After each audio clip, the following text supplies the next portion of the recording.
พระมหาเถระพระเถรานุเถระเปื่อนสหธรรมิกสหพรหมจารีทุกรูปทุกองค์ปกห่มหักษาศรัทธาสาธุชนคนดีเท่าแก่อีพ่ออีแม่ทั้งหลายทุกท่านทุกคนที่ติดตามรับฟังรายการสารธรรมยามบ่ายตั้งสถานีวิทยุในเครือข่ายคลื่นสีขาวเพื่อชาวประชาซึ่งออกอากาศจากวัดปักตังเจริญอำเภอดอยหล่อจังหวัดเชียงใหม่โดยเมตตาปารามีของครูบาอาจารย์ท่านพระครูอภิวัฒนวิกรมซึ่งวันนี้ท่านอาจารย์ก็ได้มาร่วมกิจกรรมร่วมการร่วมงานงานบุญอายุวัฒนมงคลหลวงพ่อท่านพระครูสุจิตานุรักษ์ด็อกเตอร์ครูบายี่แก้วที่วัดพระพุทธบาทอุดมน้ำบ่อสาวาแล้วเสร็จแล้วท่านอาจารย์ก็ได้ต้องลาหกลาเฮินเดินทางต่อไปยังจังหวัดแปร่เพื่อจะปฏิบัติศาสนกิจสี่อาจารย์ได้รับนิมนต์ไว้สถาจะไปอยู่ที่จังหวัดแปร่แหมคืนหนึ่งว่ะอาจารย์นะคืนแหมกับ1 วันเดินทางไปทางปุ้นก็เป็นภาระเป็นธุระเป็นหน้าที่ที่จะต้องปฏิบัติศรัทธาอันเนี้ยคือ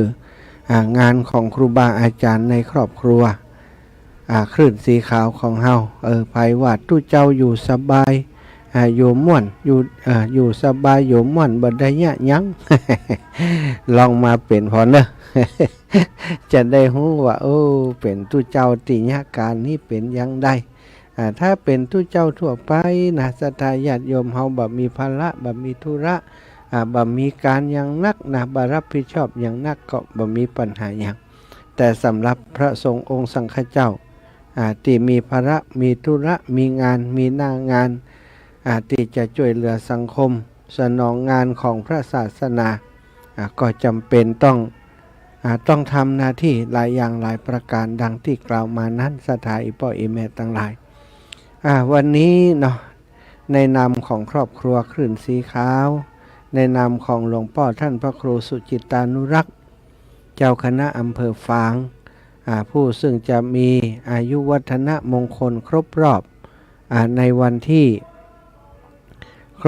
ในวันพรุ่งนี้วันนี้วันที่21วันพรุ่งก็22สาธาก็ครบรอบอายุวัฒนมงคลของหลวงพ่อซึ่งในวันพรุ่งนี้ศรัทธาอีพ่ออีแม่ทั้งหลายก็จะเป็นวันที่ครบรอบจริงๆครบรอบจริงๆก็คือครบรอบ6 รอบ72 ปีของหลวงพ่อครบวันพรุ่งนี้ครบจริงๆในวันพรุ่งนี้วันนี้ก็เลยได้ทำบุญทักษิณานุปทานกิจให้กับบุรพชนก็คือคนที่มีบุญคุณต่อหลวงพ่อต่อญาติโยมของหลวงพ่อต่อวัดต่อวาวัดพระพุทธบาทอุดมน้ำบ่อสาวาสำนักวิปัสสนาที่หลวงพ่อมาเป็นสมภารเจ้าอาวาสอยู่มาปฏิบัติศาสนกิจอยู่ที่นี่นั้นก็จำเป็นจะต้อง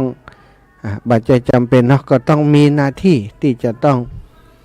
ระลึกถึงบุญคุณของผู้ที่เปิ่นมาพัฒนาก่อนหน้าที่หลวงพ่อจะมาอยู่ทำให้หลวงพ่อได้มีโอกาสได้ต่อยอด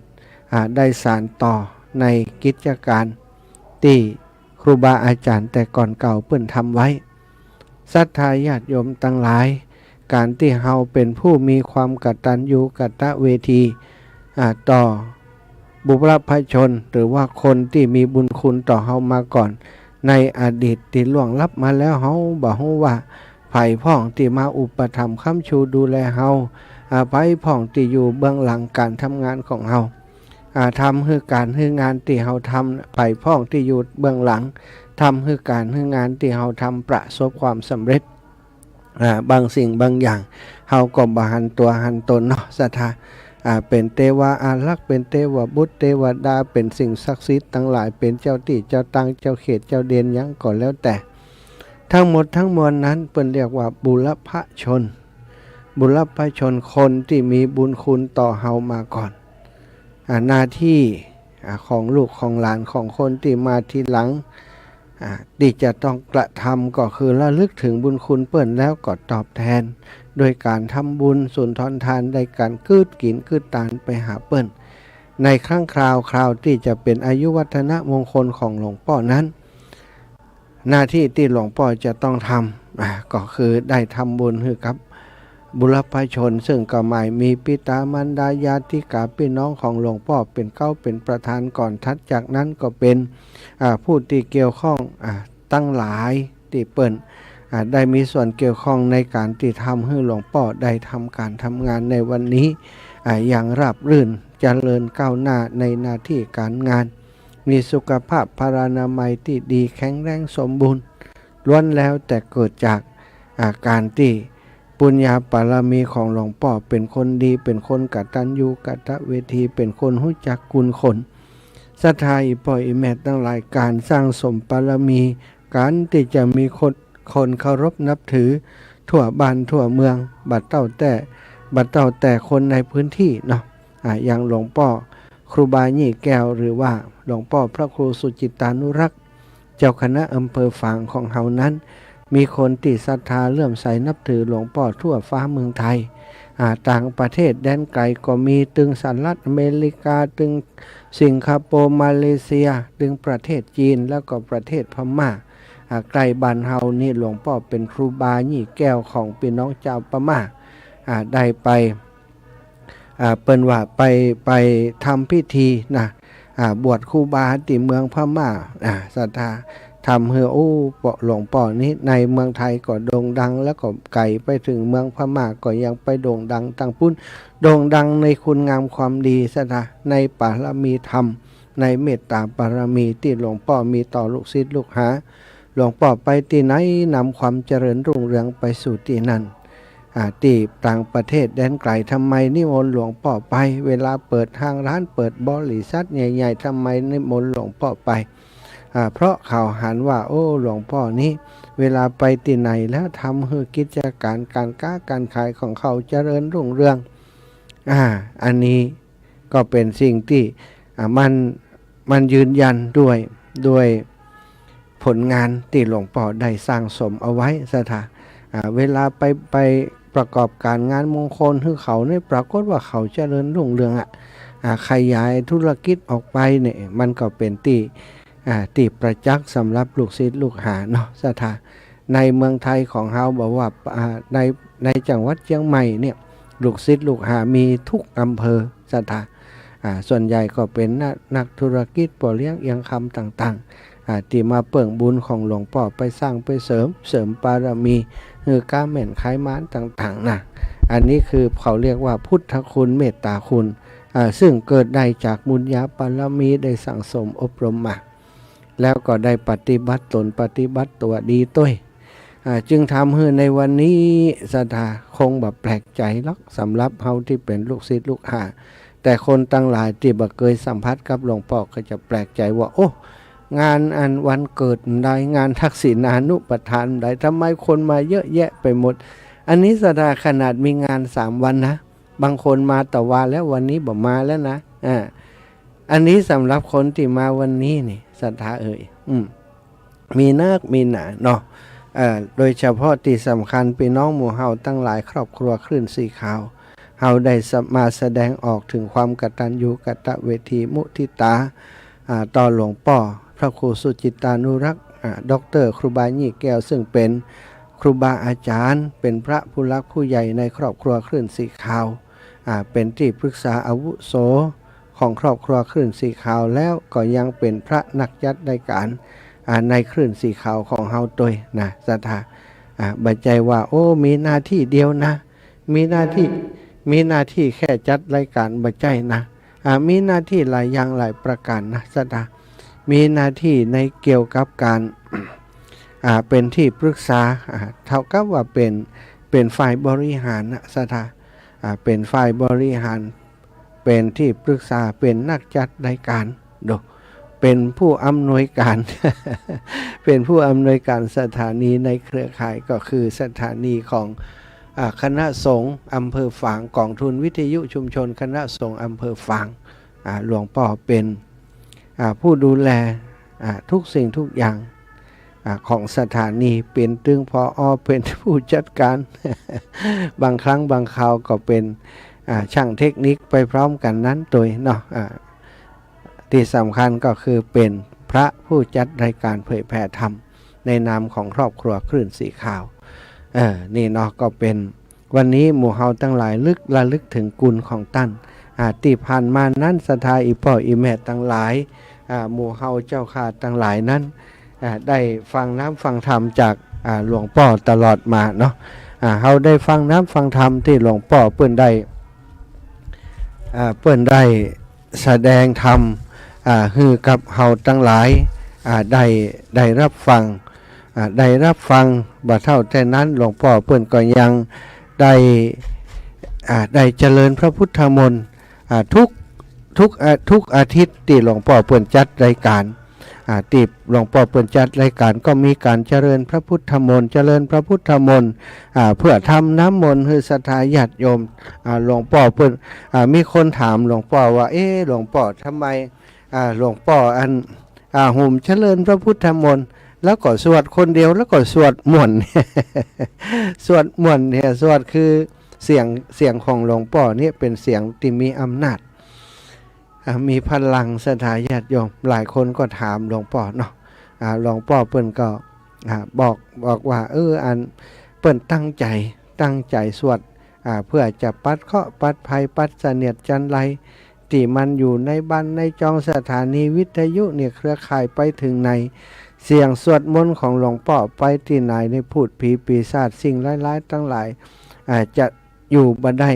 จะหนีกระเด็นกระดอนหนีหายไปโดยพุทธมนต์ที่หลวงพ่อเอามาท่องมาบ่นมาสวดให้ศรัทธาได้ฟังปลายปอสิ่งที่แถมท้ายมาก็คือหลวงพ่อบอกว่าน้ำพระพุทธมนต์นี่เป็นน้ำศักดิ์สิทธิ์เนอะศรัทธาญาติโยมบทสวดมนต์ที่หลวงพ่อเอามาเนี่ยเป็นบทสวดมนต์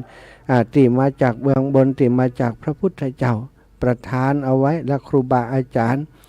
ผู้มีอภินิหารผู้มีปุญญาบารมีมอบเอาไว้ให้ครูบาอาจารย์หลายผู้หลายท่านที่หลวงพ่อเป็นสืบครูสืบบามาหนักหนาล้วนแต่มีปุญญาบารมีฉะนั้นบทสวดที่หลวงพ่อสวดไปทุกวันนั้นศรัทธาญาติโยมสามารถเอาไปทำน้ำมนต์ได้เลยบ่ต้องมาที่วัดพระพุทธบาทอุดมน้ำบ่อสาวาหรือว่าบ่ต้องนิมนต์หลวงพ่อไปที่บ้านก็ได้เท่ากับหลวงพ่อไปสวดถึงวันถึงทุกอาทิตย์7 วันเตือว่าอัศธาอันนี้ก็คือความตั้งใจเจตนาอันบริสุทธิ์ของหลวงพ่อที่ปรารถนาจะช่วยให้ครอบครัวคลื่นสีขาวศรัทธาที่ฟังรายการทุกคนได้มีมังกรมงคลทุกวันเวลาฟังหลวงพ่อสวดมนต์หลายคนอาตมาฟังว่าแม่ล้อทุกอาทิตย์ได้เวลาหลวงพ่อทำน้ำมนต์อาจารย์ว่าเอาขวดน้ำมาขวดเปิดฝาแล้วก็เอาได้สายสิญจน์เนี่ยวนอันขวดน้ำแวดกับวิทยุว่าเอาไปหวันกับวิทยุเอามาหวันกับขวดน้ำสดาแล้วก็นั่งฟังที่หลวงพ่อเปิ้นสวดมนต์ยกมือไหว้อธิษฐานใจขอให้บทสวดที่หลวงพ่อสวดไปเนี่ยเป็นอาคมเป็นพุทธมนต์ที่ทำให้ผู้ฆ่านี่ได้น้ำมนต์ไปกินไปดื่มไปบริโภคไปช่วยหน้าช่วยตาไปถูตามร่างกายขอให้หายเจ็บหายปวดหายเมื่อยหายไข้วะ เปิ้นถือเปิ้นเนาะปหลวงทอนอายุ80 ปลายบอกอาตมาว่าดีแท้นะมหาป้อนิดเอาประจำเลยว่าเวลาเอาไปทาแข้งทาขามันหายเจ็บได้นะเนี่ยเปิ้นเจือของเปิ้นสัตว์เนาะศรัทธาญาติโยมตั้งหลายก็เลยวันนี้เนาะเรามาระลึกถึงคุณหรือว่าคุณงามความดีของหลวงพ่อที่เมตตาต่อเฮาที่ทำไว้เพื่อเฮาก็ได้มาฉลองศรัทธาหรือว่ามาอนุโมทนาเนื่องในโอกาสอายุวัฒนมงคลหลวงพ่อจะมาถึงในวันพรุ่งนี้ 6 รอบ 72 ปี 51 พรรษาวันนี้เขาตั้งหลายจะมาเปาะเปิ่นวันพุกคนก็จะนักเหลือวันนี้ คนวันพุกจะนักเหลือวันนี้เอาใดดีมาเหี่ยก่อนนะครอบครัวขึ้นสีขาวของเฮาก็ขออนุญาตหลวงพ่อว่าจริงๆหลวงพ่อเปิ่นจะนิมนต์วันพรุ่งนี้แต่ครูบาอาจารย์ขึ้นสีขาวก็บอกว่าโอ้ขอมาเหี่ยก่อนเถอะหลวงพ่อ เพราะว่าวันงานนี้กว่าหลวงพ่อจะบ่ว่างเพราะพระมหาเถระพระเถระผู้ใหญ่มากันนักกันหลายหลวงพ่อจะต้องต้อนรับดูแลพระเถระผู้ใหญ่หลวงพ่อเพิ่นก็อนุญาตให้คลื่นสีขาวเนาะที่หลวงพ่อนิมนต์ไว้เนี่ยมาในวันนี้กันบางรูปมาในวันนี้บ่ได้ก็มาวันก่อนหรือว่ามาวันก่อนก็บ่ได้วันนี้ก็บ่ได้วันพรุ่งนี้ก็จะมาแต่ว่าบ่เยอะเหมือนวันนี้ครูบาอาจารย์ครอบครัวคลื่นสีขาวของเฮาจากจังหวัดลำปางนะศรัทธาญาติโยมหลวงพ่อท่านพระครูอุดมศิริทัศน์เมตตามาร่วมในงานอายุวัฒนมงคลหลวงพ่อโดยหลวงพ่อแล้วก็หลวงพ่อท่านพระครูปฏิภาณธรรมทินพระธาตุจอมพอท่านอาจารย์พระครูปริยัติรัตนโชติวัดร่องกูท่านอาจารย์ครูบาอาจารย์ตุลุงแดงพระครูชลทานพิทักษ์วัดแม่ห้องไคตำบลแม่โป่งอำเภอดอยสะเก็ดก็มาตั้งสายจอมต้องเจียงใหม่เนาะตั้งดอยหล่อแล้วก็ตั้งหนองผักต้องบ้านโฮงป่าสางมีท่านพระครูอภิวัฒนวิกรมพระครูสุเมธพระครูวรธรรมพระครูสังวรศรีราภิลักษ์นะแล้วก็ท่านพระครูวรธรรมบมาพระครูสถิตสารคุณพระครูสุเมธท่านอาจารย์เชื้อนี่ท่านอาจารย์วรรณชัยชยานันโทสถาซึ่งเป็นพระนักจัดรายการในคลื่นสีขาวที่ได้จัดรายการให้หมู่เฮาได้รับฟังอยู่ตลอดก็ได้มาร่วมบุญร่วมกุศลมาเป็นตัวแทนของครอบครัวคลื่นสีขาวทั้งหมดทั้งมวลบัดเต้าแต่นั้นสถาวันนี้หมู่เฮาทั้งหลายได้นำธรรมาสใหญ่ธรรมาสหลวงซึ่งประกอบไปโดยแท่นวางแท่นรองพร้อมกับธรรมาสพร้อมและกับโต๊ะเคียงซึ่งธรรมาสโต๊ะเคียงอย่างต่างๆนั้นศรัทธาญาติโยมก็ได้มาจากการที่ครูบาอาจารย์ได้มีการตกลงกันว่าจะเอาของชิ้นนี้เป็นของขวัญเป็นของมุทิตาเนื่องในโอกาสวันอายุวัฒนมงคลให้กับหลวงพ่อซึ่งเป็นของที่หลวงพ่อต้องการเนาะซึ่งเป็นของที่หลวงพ่อต้องการเอามาใช้เนื่องจากว่าธรรมาสที่มีอยู่เนาะของเก่าของเดิมนั้นได้เสียหายจากไฟไหม้ที่วิหารพระเจ้าพระหลักแห่งเมื่อวันที่27 กุมภาปี 2566 ที่ผ่านมาวันนั้นหลวงพ่อบอกว่าโอ้มันกัดอกมันเจ็บปวดเนาะมันคือพอเสนาสนะที่สร้างมาด้วยมือได้วอดไปในกองเพลิงน้ำตาไหลในใจนะคือมันกัดอกหลวงพ่อบอกว่าแล้วก็ในวันนั้นเนี่ยกืดอย่างบ่ออกแต่ในวันนี้แล้วบ่นึกว่าจะมีวันนี้ใดก็คือวันที่วิหารพระเจ้าพระหลักแห่งกลับมาใช้งานได้เหมือนเดิมสิ่งที่สูญหายไปในกองเพลิงกลับมาเหมือนเดิมทุกอย่างทุกประการแล้วดีกว่าเก่าดีกว่าเดิมหลวงพ่อก็บอกว่าดีใจเนอะศรัทธาญาติโยมที่วันนี้ได้ธรรมาสใหม่แล้วก็ใหญ่กว่าเก่าโดยครอบครัวคลื่นสีขาวของเฮาได้นำมามีญาติโยมถามมาว่าท่านอาจารย์จะขอเลขบัญชีท่านอาจารย์ร่วมบุญกับงานของหลวงพ่อเป็นสะพานบุญให้จิมเตอะนะเลขที่บัญชีเนอะโยมเนอะ5363095491เนาะธนาคารกรุงไทยเนอะธนาคารกรุงไทยชื่อบัญชีนะถ้าจะโอนผ่านอาตมาก็คือพระสมชาตินะพระสมชาติ แต้มคมนะศรัทธาแต่ว่าตั้งแต่อาตมาบอกไปตะวาแล้วเนาะว่าถ้าเป็นไปได้อยากจะให้โอนตรงที่หลวงพ่อไปเลยนะถ้าโอนมาที่อาตมานี่มันบางครั้งบางทีนี่มันเลยงานไปแล้วนะมันบัดสะดวกนะบันเดียวเขาก็ว่าโอ้อันโอนไปให้อาจารย์สมชาติเพื่อนจะให้หลวงพ่อก็บ่ให้บ่ฮู้เอ็มอ่ะ โอนไปที่หลวงพ่อทีเดียวเลยเตอะศรัทธาญาติโยมนะเบอร์เลขที่บัญชีของวัดพระพุทธบาทอุดมน้ำบ่อสวาเนอะศรัทธา5321จำง่ายนะศรัทธา5321098808ธนาคารกรุงไทยธนาคารกรุงไทยชื่อบัญชีวัดพระพุทธบาทอุดมน้ำบ่อสวาเนอะเลขที่บัญชีของหลวงพ่อท่านพระครูสุจิตานุรักษ์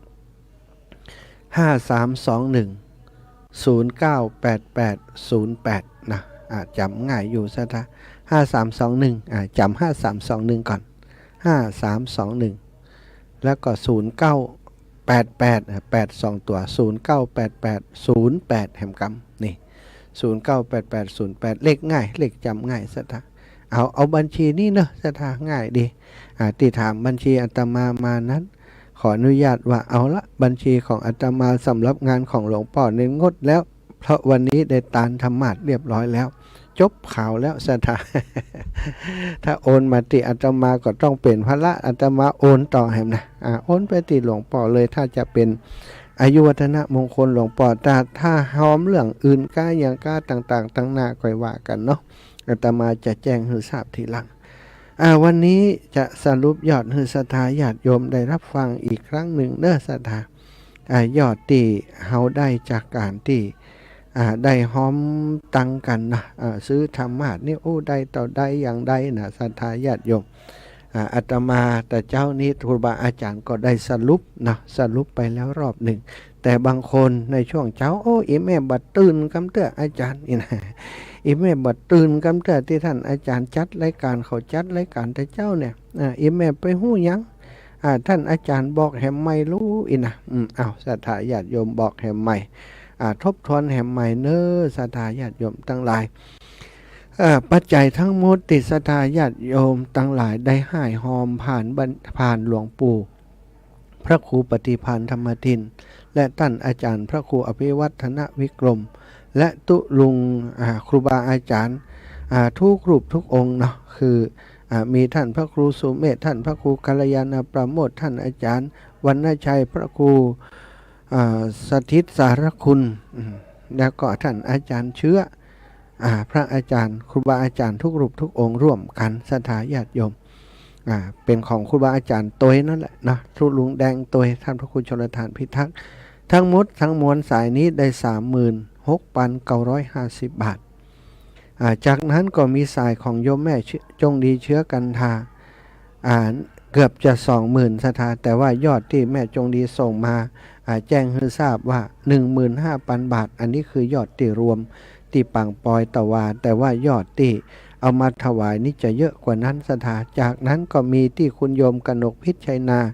อีก 7,500 บาทแล้วก็ที่สายงานที่อาตมาพระมหาสมชาติชาตปัญโยได้เป็นผู้ที่เป็นสะพานบุญให้ศรัทธาญาติโยมมีคนให้หอมผ่านอาตมา 40,709 บาทรวมทั้งหมดก็เป็น 1,159 บาทนะศรัทธาญาติโยมนี่คือรายรับเนาะทั้งหมดที่หมู่เฮาได้ให้ได้หอมกันถึงของครูบาอาจารย์ทุกรูปทุกองค์ตัวแล้วก็มีค่าใช้จ่ายดังนี้ค่าธรรมาส 60,000 บาทนะค่าขนส่งซึ่งมีรถขนส่งมาส่งที่ปังปอยเมื่อวันก่อน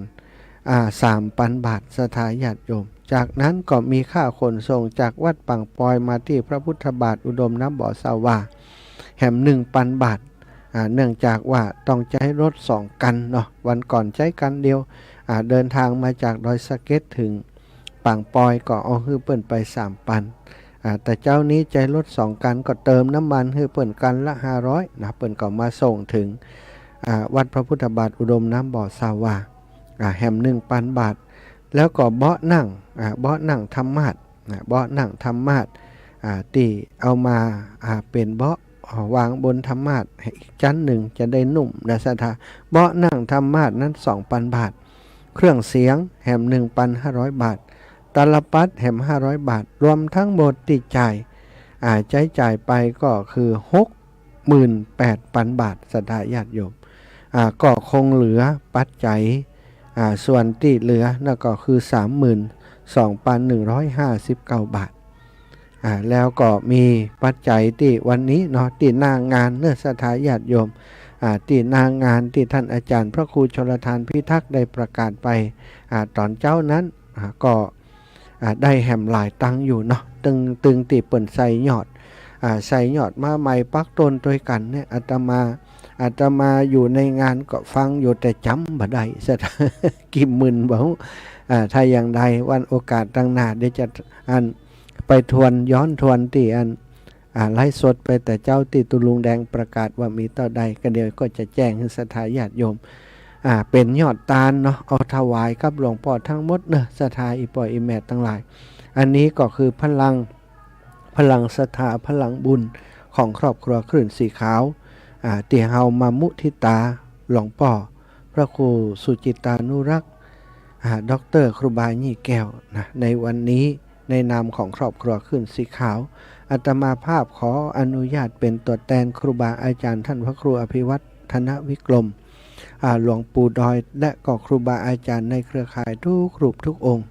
ขอบคุณอนุโมทนาบุญกับศรัทธาทุกท่านทุกคนที่ได้ร่วมด้วยช่วยกันทำให้งานนักเป็นงานเบาทำให้งานใหญ่เป็นงานน้อยไปทำให้สิ่งที่เฮาบักคิดว่าจะเป็นไปได้แล้วศรัทธาจากเงิน10เงิน20เป็นเงิน100เงินพันเป็นเงินหมื่นเงินแสนแล้วก็ได้ธรรมาสน์ใหญ่อันอลังการสวยงามถวายไว้กับวัดพระพุทธบาทอุดมน้ำเบาะสว่างเอาไว้ใจที่วิหารพระเจ้าพระระแข่งวันนี้ศรัทธาญาติโยมหลายคนมาถ่ายรูปกับธรรมาสน์ที่ตัวเองได้ให้ได้หอมอาตมานี่ปลื้มใจนะปลื้มใจแล้วมันรู้สึกว่าโอ้กัดอกออกนอกนะศรัทธาท่านอาจารย์พระครูสุเมธธรรมเสวีว่ามันจุ่มอึกมืออีนะมันรู้สึกอย่างอันศรัทธาจากการที่ธรรมาสน์ราคา 60,000 เนี่ยโอ้มันนักลำไปเขาจะมีตังเขาจะรวบรวมสตังกันได้ก็จ้ากับท่านพระครูอภิวัตรท่านอาจารย์พระครูก็บอกว่าบ่เป็นยังถ้าตึกอันละเขาก็เก็บหมู่เฮากันเนี่ย เอาคนละ4-5 พันกันเนี่ยค่ะไปให้ไปหอมเปิดจริงๆบ่ได้เก็บก็เหมือนเก็บเหมือนกันทุกรูปทุกองค์ก็หอมกันมาเนาะบัดต่ำกว่า 2-3 พันละศรัทธาหอมกันมาก็เลยได้เป็นเงินก้อนถึงแสนกว่าบาทเนาะหักค่าใช้จ่ายกับธรรมาสน์การนู่นการนี่ 60,000 กว่าบาทนั่นก็คือส่วนที่เหลืออันเนี้ยศรัทธาพลังบุญพลังความสามัคคีหมดตัวน้อยๆเนาะช่วยกันหามอาหารไปเก็บไว้ฉันใดก็หมู่เฮาตั้งหลายตัวน้อยๆช่วยกันเก็บช่วยกันนี้ได้ธรรมาสน์อันใหญ่ๆไว้มาถวายกับหลวงพ่อนี่คือการสร้างสมบุญญาบารมีร่วมกันเฮามาพบปะกันบัดใจเรื่องธรรมดาบัดใจเรื่องที่เกิดขึ้นโดยบังเอิญเป็นบุญเก่าเป็นวาสนาเก่าของหมู่เฮาตั้งหลายที่ได้มาเกิดร่วมพบร่วมชาติกันกี่พบกี่ชาติมาแล้วบ่ฮู้อีพ่ออีแม่ทั้งหลายได้ร่วมบุญด้วยกันมามันจึงทำให้เฮามีบุญได้มาพบมาปะกันแหมได้มาสร้างบุญร่วมกันแหมนะเป็นบุญใหญ่เป็นบุญหลวงอย่างนี้ขอขอบคุณขออนุโมทนาบุญก็ขอปั่นป้อนให้กับศรัทธานาบุญทุกท่านทุกคนที่ฟังอยู่ตั้งบ้านในขณะนี้ในตอนนี้ศรัทธาจากลำปางนะอนุโมทนาบุญที่มาร่วมกัน4-5 กันรถตู้นะลำปางขอบคุณแม่บัวเย็นขอบคุณโยมแม่ปาวลีขอบคุณโยมแม่พัดนะขอบคุณโยมน้องบุญที่ราโยธาขอบคุณแม่สุขคำปาแล้วคนโยมสุภัตราคำปาแล้วแม่ย่าแม่ยายทุกท่านทุกคนแม่เล็กปาวารีอินสุวรรณนี่แม่น้อยอินยาสีแม่วันนี้เครือคำหล่อเนาะหลายท่านหลายคนเนี่ยอ่านมดนี้ก็มันกับมดเวลาพอดีแล้วเนาะ พี่น้องตังเวียงเป่าเนาะแม่น้อยทองคำเนี่ยโอ้มากันแม่น้อยทองคำปนานบุญธรรมปนานบุญธรรม ตีเป็นน้องเวียงป่าเป้าเวียงป่าเป้ามากันเยอะเนอะแม่สีดาคนงามก็มาแม่วิไลพรวณีวรนี่โอ้ขอบคุณทุกท่านทุกคนป้าน้อยบุญปันมโนครวันนี้ก็ปะกันเนอนี่สะพานบุญตัวใหญ่ของเมืองฝั่งของเฮาอีกท่านหนึ่งโยมแม่จงดีเชื้อกันทาเนาะตลอดถึงวันนี้มีสายบุญจากเมืองลี้นะโยมแม่รัตดาอักเรือนนะเป็นผู้ที่ มีหน้าตาละไม้คล้ายกับหลวงป่อ อาตมาไปปะเปิ่นที่เมืองลี้ว่าอีแม่เหมือนไผอีแม่เหมือนไผวันแรกนึกบ่ออกปะกันแหมรอบก็นึกแหมเป็นเหมือนไผ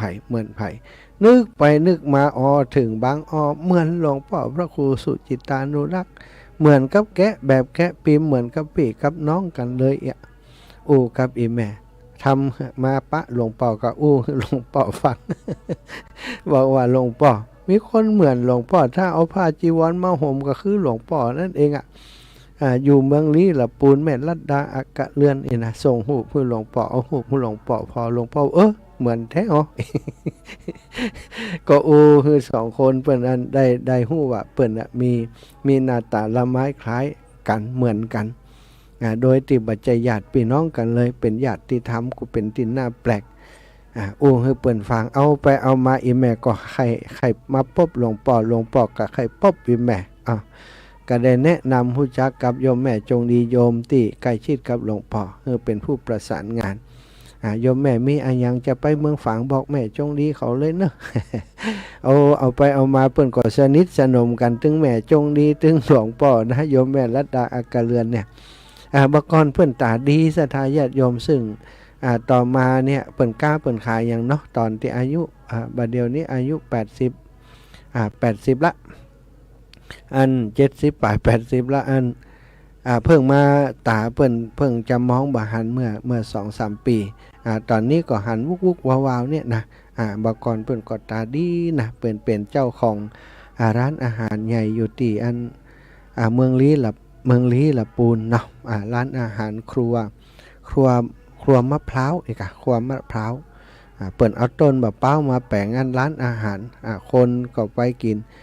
บะมีชื่อร้านนะคนนัดกันกับพุ่นนะคว้าเก้าเป้านะเขาว่าเก้าเป้านะ เลยกลายเป็นครัวมะพร้าวในที่สุดเนี่ยเป็นชื่อร้านไปเลยเสียละแล้วก็ร้านอาหารของเปิ้นก็เป็นที่ถูกอกถูกใจของคนที่ชอบอาหารรสที่ดั้งเดิมเนาะเปิ้นจะไปถ้าไปเมืองลี้ถ้าบ่ได้ไปครัวมะพร้าวก็บ่ถึงเมืองลี้อีหรอกเปิ้นว่านะ บัดเดียวเนี่ยอย่างบัดใดก็มอบให้ลูกหลานเขาดูแลกิจการต่อโยมแม่ก็เป็นที่ปรึกษาเป็นผู้บริหารอยู่เบื้องหลังเวลาลูกหลานว่างก็จะป้ามาแอวนะวันนี้ลูกหลานอดสละเนาะเดินทางมาจากอันลี้ละปูนมานอนที่เชียงใหม่1 คืนป้าแม่มาร่วมงานอายุวัฒนมงคลหลวงพ่อที่เมืองฝาง ได้พบกันขอบคุณเนอะแม่เนอะฟังอยู่ที่ไหนตั้งใดบ่ฮู้ละแม่รัตดาอักเรือนกำลังเดินทางตะกี้ถึงเชียงดาวอีหรอบัดเดียวก็ถึงใกล้ๆจะแม่ริมแล้วกันเนาะแม่แตงแม่ริมเบิ่นนะโยมแม่ขอบคุณโยมแม่กับพร้อมกับครอบครัวไอ้เบิ่มเขาลูกหลานของโยมแม่หลานน้อยแห่มคนอีกตัวน้อยนะดาราน้อยของทุลุงก็ได้มาร่วมงานของหลวงพ่อท่านพระครูสุจิตานุรักษ์ตัวนี่ครอบครัวพี่น้องจากตัง เมืองลี้ละปูนแล้วก็ขอบคุณไปยังน้องสาวน้องพนิตาพรหมมินทร์ก็ได้มาช่วยประดับประดาตกแต่งธรรมาสเนาะใจเอาดอกเอาดวงมาประดับมาตกแต่งธรรมาสทำพุ่มดอกมาแล้วก็มาร่วมอบรมสมโภชที่วัดปังปอยเมื่อคืนนี้ตัวโยมน้องพนิตาพรหมมินทร์กับหมูน้อยเนาะน้องกิ่งหลิวก็ได้มาร่วมบุญด้วยกันได้ถวายธรรมาสเรียบร้อยก็เดินทางกลับไปธุระที่อื่นต่อก็ขอบคุณโยมน้องพนิตาพรหมมินทร์ในนามของครูบาอาจารย์ทุกรูปทุกองค์เนอขอบคุณที่ทำให้ธรรมาสสวยงามขึ้นมาแหมจัดนักเนาะจากการที่โยมน้องได้เอาดอกไม้มาประดับประดาแล้วก็มีโยมแม่ท่านหนึ่งเนาะได้เอาพัดนะตลับพัดใหม่มาถวายแหมอันหนึ่งนะซึ่งท่านอาจารย์พระครูอภิวัตร ได้นำมาชุดหนึ่งแล้วก็โยมแม่อีกท่านหนึ่งได้น้อมมาถวายพร้อมกับธรรมาสนะในนามของครอบครัวคลื่นสีขาวต้องขอบคุณโยมแม่อาตมาจำชื่ออีแม่บ่ได้เนาะปะกันที่ขั้นใดอีแม่บอกเข้าไปบ่ได้อาจารย์เอาไปวางให้อีแม่จิม ก็เอาไปวางให้เป็นที่เรียบร้อยถวายเรียบร้อยแล้วเนอะอีแม่เนอะศรัทธาญาติโยมแม่อุ้ยอินจากแม่สาบเสมิงปัดทอวันนี้ได้หันหน้ากันแล้วโอ้กุเตือฟังกันในวิทยุก็อู้เล่นอู้หัวกันตลอดเนาะเสียงม่วนอารมณ์ดีอีแม่เปิ่นจังเซลอาตมาก็ว่าโอ้สาวน้อยอันเสมิง สาวเหลือน้อยเสมิงแม่อุ้ยได้อายุได้80 ปลาย83 84ละเอากระเทียมหัวบะเล็กบะเลนมาให้ลูกเบาเปิ่นกับอันน้ำพึ่งเนอะน้ำพึ่งที่เก็บสะสมไว้เมื่อแล้วได้น้ำพึ่งขวดบะเล็กบะเลนปุ่มปุกลุกมาถวายนะเอาถวายอาตมาชุดหนึ่งเอาถวายหลวงพ่อชุดหนึ่งก็ต้องขอบคุณโยมแม่เนาะโยมแม่วิอินแม่สาบเสมิงแล้วก็ศรัทธาพี่น้องแม่มะลิวันพิเคราะห์งานโยมปี่และพีพันเครือโยครอบครัวพี่น้องเมืองฝางของเฮาแม่จันทรีแม่จันทรีสุขาแม่บัวพัดกุลันทุกท่านทุกคนเนอะที่เฮาได้พบปะกันก็ดีบ่ได้พบปะกันก็ดีหลายท่านหลายคนก็ได้มาทักทายปราศัยมามาจ๋ากับอาตมาก็แสดงออกถึงความเป็นพี่เป็นน้องเป็นป่อเป็นแม่เนาะโอ้ห้องตุลูกเองเนี่ยมันตึงจื่นใจเนื้อศรัทธาญาติโยมตุลูกมาถึงมาได้มาอย่างได้จะกลับมาได้เนี่ยมันแสดงออกถึงความฮักความห่วงใยในกันและกันต้องขอบคุณอีป่ออีแม่ทั้งหลายที่เมตตาตุลูกคนนี้แล้วก็คอยดูแลเวลาทำกิจกรรมอะไรอย่างก็ช่วยตลอดแม้กระทั่งในเรื่องนี้ที่เฮาตานธรรมาสกับหลวงป่อศรัทธาญาติโยมอีป่ออีแม่ตั้งหลายก็ได้ละร่วมให้ร่วมหอมมากันนักหนาป้านเนาะขอบคุณเนอะขอบคุณนักก็เอาศีลเอาปอนให้ศรัทธาในนามครูบาอาจารย์ขึ้นสีขาวเนอะสาธุชัยยาสิทธิดีหลีอาจจะในวันนี้ก็เป็นวันดีวันสลีสุปมัง คละอันประเสริฐล้ำเลิศยิ่งกว่าวันและยามตั้งหลายวันที่21เดือนมีนาศักราชพระพุทธาได้2567พระวสาเป็นวันปุจจุปการณาติมูลศรัทธาหมู่เฮาเจ้าข้าทั้งหลายมาล้ำลึกถึงบุญคุณของครูบาอาจารย์ท่านพระครูสุจิตานุรักษ์ซึ่งจะมีอายุปีอายุวันอายุเดือนมาค่อยมาครบ6 รอบ72 ปี ในวันที่22ที่จะถึงวันพรุ่งนี้วันนี้หมู่เฮาเจ้าข้าทั้งหลายในนามครอบครัว คลื่นสีขาวได้รวบรวมจตุปัจจัยทายธรรมไปหาซื้อยัง หาปูจายังเอายังธรรมาสชุดใหญ่มาถวายหลวงพ่อท่านพระครูสุจิตานุรักษ์มูลศรัทธาญาติโยมเท่าแก่อีป่ออีแม่ตั้งหลายได้ให้หอมปัจจัยการคนละ10คนละ20คนละ100ละปันเป็นปัจจัยที่ได้มาซื้อธรรมาสในคราวครั้งนี้ซึ่งธรรมาสราคา 60,000 บาทได้รวบรวมจตุปัจจัยทายธรรมที่สรุปยอดที่วัดปางปอยตะวาก็100,000 กว่าบาทแล้วในวันนี้ศรัทธาญาติโยมมาเพิ่มเติมเป็น ปัจจัยทั้งหมดที่ได้ในวันนี้ประมาณ150,000 บาทก็ขออำนวยอวยพรให้มูลศรัทธาญาติโยมทั้งหลายผู้มีส่วนแห่งบุญที่ได้ร่วมบุญร่วมกุศลกันในคราวครั้งนี้คือศรัทธาท่านเจ้า ทุกท่านทุกคนให้ได้มีความสุขให้ได้มีความเจริญให้ได้มีอายุวันนะสุขภาละปฏิภาณธนสารสมบัติให้ท่านเจ้าทั้งหลายได้การกุ่งรุ่งเรืองคิดเงินก็ขอให้ได้เงินคิดทองก็ขอได้ทองแม้นว่าท่านจะประกอบการค้าการขายให้ข้าการแม่นขายมาให้มีลูกหลานอยู่ถ้อยฟังคำแม้นว่าท่านเจ้าทั้งหลายจะเดินทางขึ้นเหนือล่องใต้ก็ขอให้ได้ปลอดภัยในทุกเส้นทางคิดเจตนาที่ศรัทธาตั้งไว้ดีแล้วนี้จะอุทิศผลบุญตานี้ไปให้เจ้ากรรมในเวรบุรพชนทั้งหลายพ่อเกิดแม่เกิดที่ไปบนเทวบุตรเทวดาพญาอินทร์พญาพรหมพญายมมาราชและหมู่ญาติทั้งหลายที่เปิ้นล่วงลับมาระนาไปสู่ปาลโลกไปหน้า ให้เขาเจ้าทั้งหลายเหล่านั้นได้กินให้เขาเจ้าทั้งหลายเหล่านั้นได้บริโภคได้พ้นเสียจากที่ยากได้พรากเสียจากที่ทุกข์ให้ได้ถึงสุขเป็นที่แล้วคือเมืองแก้วยอดเนรปานบุญสมปานที่มูลศรัทธาญาติโยมทั้งหลายได้กระทำได้อบรมสั่งสมปั่มเป็นกันในคราวครั้งนี้คือท่านเจ้าทั้งหลาย ได้อยู่ดีมีสุขได้มีอายุมันขวัญยืนได้มั่งมูลตุนเต้าคิดนึกปรารถนาสิ่งหนึ่งประการใดเป็นไปโดยชอบประกอบโดยความขอความนึกคิดความปรารถนาของมูลศรัทธาญาติโยมทั้งหลายจงสำเร็จโดยพลันจงสำเร็จโดยพลันจงสำเร็จโดยพลันดังสรีสัพปัญโยพระพุทธเจ้าพระองค์ได้เมตตาประทานปอนอันผาเสดเอาไว้ว่ายะทาวาริวหาปุราปาริปุเรนติสาครังเอวะเมวะอิโตทินังเปตนังอุปกัปปติอิชิตังปฏิตังตุมหังคิปะเมวะสมิจฉตุสเพปุเรนตุสังกปาจันโทปนะระโสยะถามณิโชติระโสยะถาสปีติโยวิวัชชันตุสัพพะโรโกวินัสสตุมาเตภวัตวันตรายโยสุขีติกายุโกภวะอภิวาทนาสีริสนิจจังวุธาปจายิโนจตาโรธรรมาวัฏันติอายุวันโนสุขังพลังนิบบานังปะระมังสุขังสัตตญาติโยมเนออนุโมทนาบุญขอบคุณทุกท่านทุกคนอยู่ดีมีสุขอายุมั่นขวัญยืนคือยอดปรารถนาของทุกคนเนอะอ้าวศรัทธาญาติโยมตอนนี้ดูเวลาเงี้ยพอเวลาสักเล็กน้อยนะอ๋อ ตอนนี้15:50 นาทีนะศรัทธาญาติโยมอีพ่ออีแม่เปิดสายให้ศรัทธาญาติโยมได้โทรมาสักหน่อยมาทักมาทายกันไผ่ที่กลับไประหว่างทางเรื่องว่ากลับไปถึงบ้านแล้วฟังรายการอยู่โทรมาบอกกันหน่อยโทรมาแจ้งข่าวกันหน่อยถึงบ้านแล้วกาอินฟังอยู่ชัดเจนดีเจ้า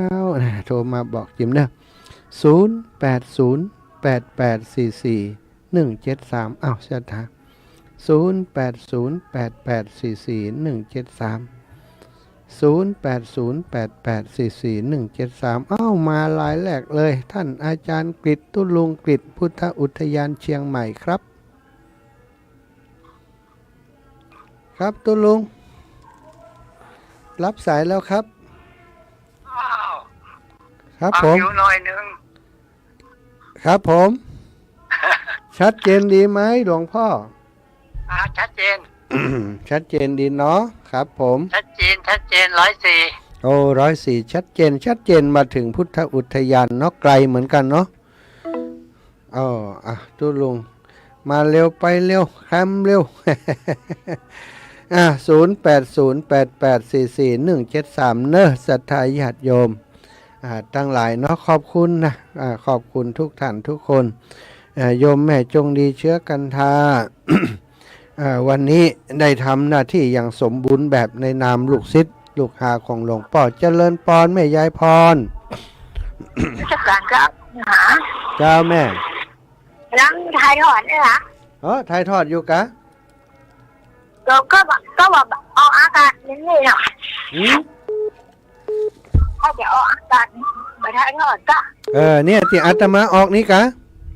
เจ้าอันนี้บัตรถ่ายทอดละแต่ว่าออกอากาศเจ้าถ่ายทอดนี่ปิดกันถ่ายทอดไปละ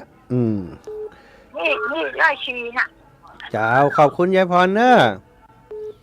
สาธุบุญรักษายายพรเจริญพรแฟนพันธุ์แท้เจ้าไว้ฝาเจ้าโยมแม่คนเก่งอาจารย์เดินทางต่อไปแปะแหมก็แม่ก็มาหูนามาได้บอกส่งไลน์ไปแปะหูซื้อว่าจะนอนปุ่นได้แม่เนอะมีงานต่อแฮมอิดปะเถอะอินดูละเนี่ยกันแล้วมาพบตานอย่างเรียบร้อยก่อนลงมาก่อนอันมาฉันเข้าหลุมฮันเดียวผมจะฟังไปแปะละถ้าจะไปหลายคนอีกนะไปตนเดียวว่ะมูนั่นเปิ่นกับไปนี่อยู่ไปแต่อาจารย์นั่นนะเนาะโอ้ยินดีตัวเนอราบลื่นรุ่งเรื่องไปด้วยดีเนาะน่ากะย้อนบุญอีแม่เขานั่นนะได้ช่วยกันสนับสนุนเนาะแม่เนาะคนเล็กคนน้อยเนาะมันจะอย่างนั้นหังพึ่งนั่นกันเนาะใหญ่ขึ้นใหญ่ขึ้นนะเป็นว่าคนน้อยอ่ะนะเจ้าอีแม่ครบผู้ได้เปิงอกเปิงใจหลวงพ่อด้วยแล้วก็ป ปัจจัยที่ได้นี่แสนปลายอ่ะ6 อันซื้อ2 ตัวก็ได้กะ เออ เอาไว้บำรุงสถานนี้ยังไงรายจ่ายมันต้องมีเนาะ แม่นละแม่เอาถวายหลวงพ่อไปหมดละเหลือที่เหลือจะ เจ้าดีแล้วดีใจตัวเอง สา ตัด ธุ เจนนี่เจ้า สาธุนะแม่นะ เจ้าไว้สาเจ้า สาธุแม่จันเรือนใสสันป่าตอง แม่ขันแก้วป่าแดงแม่อาย เจ้ากับไว้สาเจ้าโอ้โหอิ่มบุญแต้ท่านวันเนี้ยมนอกมนใจ มนต์อก แม่ มน ไม่ ต์ ได้ ใจ เจ้าแม่ไม่ได้เข้าหาท่านเลย อ่านั่นกะบ่ได้เข้าหากันเลยเข้าหายากเนาะคนดังนี่เข้าหายากเนาะฮะ เจ้าเข้าหายากโอ้ดูท่านก็มีความสุขอ้วนท้วนสมบูรณ์ดี โอ้วัน สภาพแข็งแรงเนอะเจ้า วันนี้ถึงอายเปิ่นประทุถึงวันนี้วันอุดปุดไปไหนเขาก็ว่าอ้วนล่ำเอี่ย เหมือนนกเลยบินไปทุกที่ทุกแห่ง มีบุญที่ไหน โอ้โหสาธุตัวเนอะไม่ขันแก้ววันนี้ไม่ขันแก้วปลาวันปลากันไปเห็นว่า6-7 คน ดีวันผูกได้มาแหมก็ฮะมด วัน เฮง พวก แล้ว นี้ กั มัน นได้มาแล้วเจ้า มด เพราะ เฮง บ้า แล้ว น เนาะ บ้านนี้เปิ้นมีศพตัวเจ้าอ่ะ โอ้ มัน เอา ท่าน เจ็ด จะเผาวันฮือแต่วันนี้แยกตัวไปนะ โอ้เจ็ดเปิ่นก่อนเนอะแม่เนอะ เจ้า โอ้ขอบคุณแม่ขันแก้วบ้านป่าแดงแม่อายเนาะแม่เนาะ จ้า ได้หันอยู่กะได้หันคนล่ำอยู่กะ หันหนักอะลุ่มขึ้นลุ่มหลอกอ่ะ อุ้มลูกขึ้นอุ้มลูกลองโอ้อายเปิ่นจ้ะเดี๋ยวก่อนวันหลังจะลดความอ้วนคือพอเนอะ โอ้ยอ่ะสมบูรณ์ดี ถ้าลดความอ้วนได้จะมาเฮือแม่ขันแก้วพอกันเจริญปอนคนงามเมืองฝางบ้านแจงหัวลิน ฟังซ้ออยู่กะฟังซ้ออยู่กะ บ้านแล้วแม่มันนอนอยู่แล้ว ก็นอน ฟังซ้อแล้ว เปิ่นจ้างซอมาจัดแปลงแบบฟังคือเปิ่นโอ้บัดได้เลี้ยงแล้ว เคยนอนแล้ว อิดเนาะใครนอนแล้วก๊อกนั้นเก็บไว้ก่อน เอามาตัวแล้วก็ไว้เอาไว้นั่งกับข้างกลางเลย ตุลูกเอาฮืออินเนอร์บอกเขาเนอะฮะบอกเขาเนอะตุลูกเอาฮืออินเนอร์หันอีแม่วันนี้เป็นตาดีอินดูอะหนังออกยักเนี่ยฮะเนี่ยเนี่ยทำตัวหน้าฮักเนี่ยนี่เลยเอากะลามป้าไปวางเฮจังหนังตัวอู้กับแม่เมียตัวน้อยบุญปันน่ะไม่ใส่ลุง ไม่ใส่ลุงหน้าจุ่มอึกมึกเนาะได้บุญด้วยกันเนาะ เจ้า นะวันนี้ก่อนนอนอยู่นี่อยู่วันนี้จ่วยงานหลวงพ่ออยู่วันผูกตะกี้งั้นบอกลูกอันจะมาแจกกองเสื้อ ความได้กับ บอกก่อนความได้กองแม่ตั้งใจก็นะแม่นกาว่าเล่นได้รอสัตว์แม่นาบุญให้จ๋าจ้าบ่เป็นยังจ้าอ้าวสัตว์8931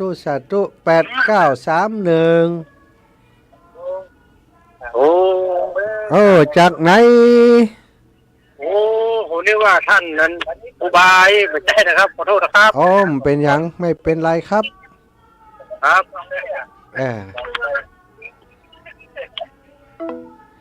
อันนี้เปิ่นจากไหนหม้อนึกว่าครูบาครูบาอย่างอีปอครูบาหยิกแก้วก็ว่าครูบาอย่างเสียงเหมือนก็อีปอเดินทางอยู่นะเสียงไผ่บ่ฮู้ตะกี้น่ะแล้วก็โทรศัพท์อันตมาบ่ได้บันทึกชื่อเปิ่นไว้เนาะเลยบอกฮู้ว่าเป็นไพร ไม่รู้ว่าเป็นไพรศรัทธาญาติโยมตอนนี้15:58 นาทีเฮาพักเบรกสักกำเนาะอาตมาขออนุญาตพักเบรกสักกำเดี๋ยวป๊อบปะกันใหม่เอาเพลงเก่าเพลงเดิมศรัทธาญาติโยมได้ฟังดอกบัวบูชา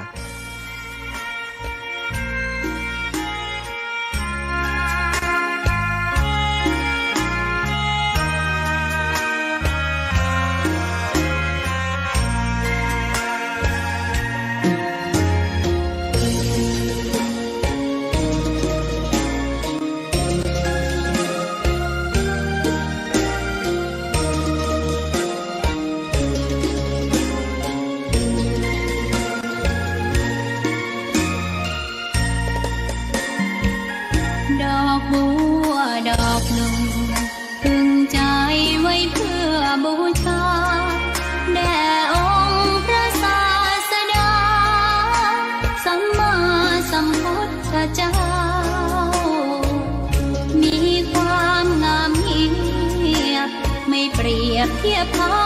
เทียบเราใครมองไม่งามช่างเขาแต่เจ้าก็คือดอกบัวด้วยความสัตย์ซื่อยึดถือความดีเป็นหลักใครรักไม่รักก็ไม่จมปลักมองมัวเมื่อโผล่พ้นน้ำก็เห็นความงามในตัวไม่ยึดติดในตมชั่วขอเป็นดอกบัวดอกเดียวใครไม่มองว่าบัวงามเด่นแต่บัวก็เป็น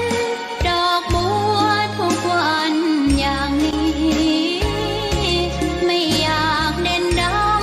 แต่มุ่งหวังในทางเด่นดีเกิดมาเพื่อสร้างบารมีถวายชีพนี้บูชาดอกบัวดอกน้อยเฝ้าคอยคนที่ใจบุญมาโอบเอื้อเกื้อกูลรู้ค่าของบุญเก็บบัวขึ้นมาเพื่อสร้างความดีและเสริมบารมีดังว่าใช้ดอกบัวนี้บูชาพระสัมมาสัมพุทธองค์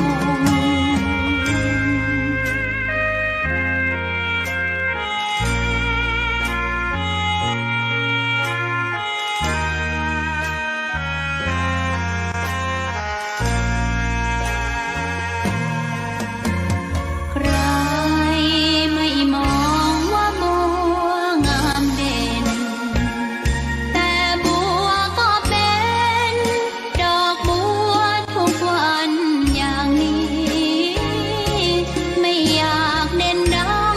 แต่มุ่งหวังในทางเด่นดีเกิดมาเพื่อสร้างบารมีถวายชีพนี้บูชาดอกบัวดอกน้อยเฝ้าคอยคนที่ใจบุญมาโอบเอื้อเกื้อกูลรู้ค่าของบุญเก็บบัวขึ้นมาเพื่อสร้างความดีและเสริมบารมีดังว่าใช้ดอกบัวนี้บูชาพระสัมมาสัมพุทธองค์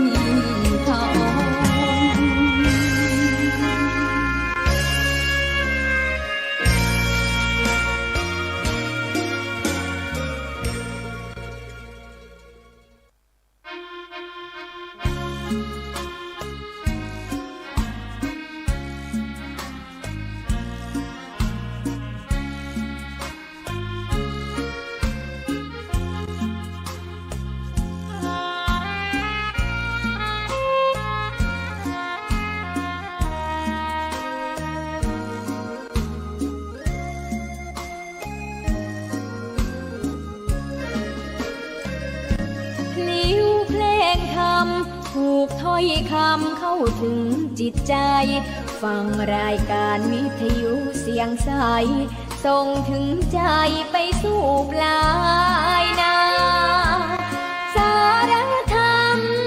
น้อมนำมองพระศาสดาบอกผู้คนทั่วลาหันมาเข้าวัดฟังธรรมคลื่นเสียงนี้เป็นคลื่นธรรมะจากใจส่งถึงบ้านไกลบ้านไกลฟังได้สุขใจล้ำยามดึกดื่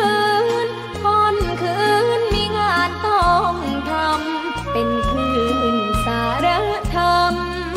เน้นย้ำธรรมะเพื่อนใจเสียงคลื่นธรรมบอกหลักธรรมให้คลายความเหงาฟังเสียงธรรมะเบาๆบอกเล่าถึงคน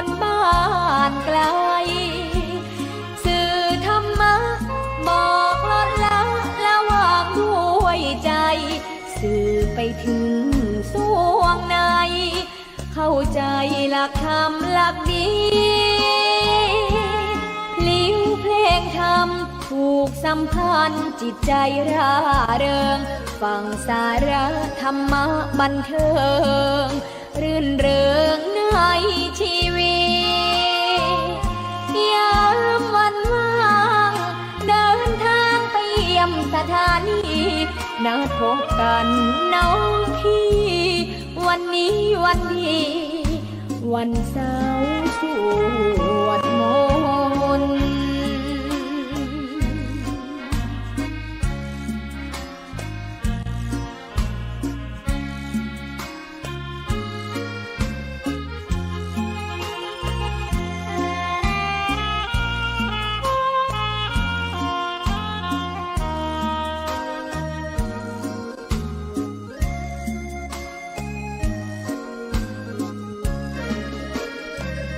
เสียงคลื่นธรรมบอกหลักธรรมให้คลายความเหงาฟังเสียงธรรมะเบาเบาบอกเล่าถึงคนบ้านไกลสื่อธรรมะบอกลดละละวางด้วยใจสื่อไปถึงสวงในเข้าใจหลักธรรมหลักดีลิ้วเพลงธรรมผูกสัมพันธ์จิตใจร่าเริงฟังสาระธรรมะบันเทิงรื่นเริงในชีวิตยามวันว่างเดินทางไปเยี่ยมสถานีนัดพบกันน้องพี่วันนี้วันดีวันเสาร์ส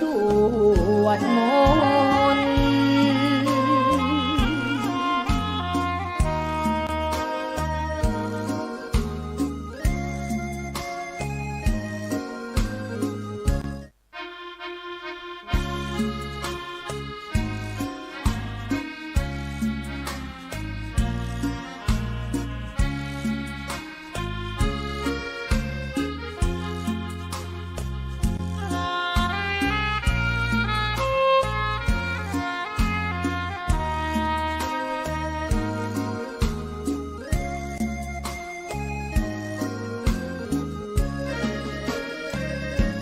ลิ้วเพลงธรรมผูกถ้อยคำเข้าถึงจิตใจฟังรายการวิทยุเสียงใสส่งถึงใจไปสู่ปลายนาสารธรรมน้อมนำมองพระศาสดาบอกผู้คนทั่วลาหันมาเข้าวัดฟังธรรมคลื่นเสียงนี้เป็นคลื่นธรรมะจากใจส่งถึงบ้านไกลบ้านไกลฟังได้สุขใจล้ำยามดึกดื่นค่ำคืนมีงานต้องทำเป็นคลื่นสารธรรมเน้นย้ำธรรมะเพื่อนใจเสียงคลื่นธรรมบอกหลักธรรมให้คลายความเหงาฟังเสียงธรรมะเบาเบาบอกเล่า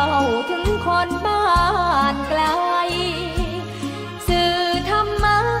บอกลดละละวางด้วยใจสื่อไปถึง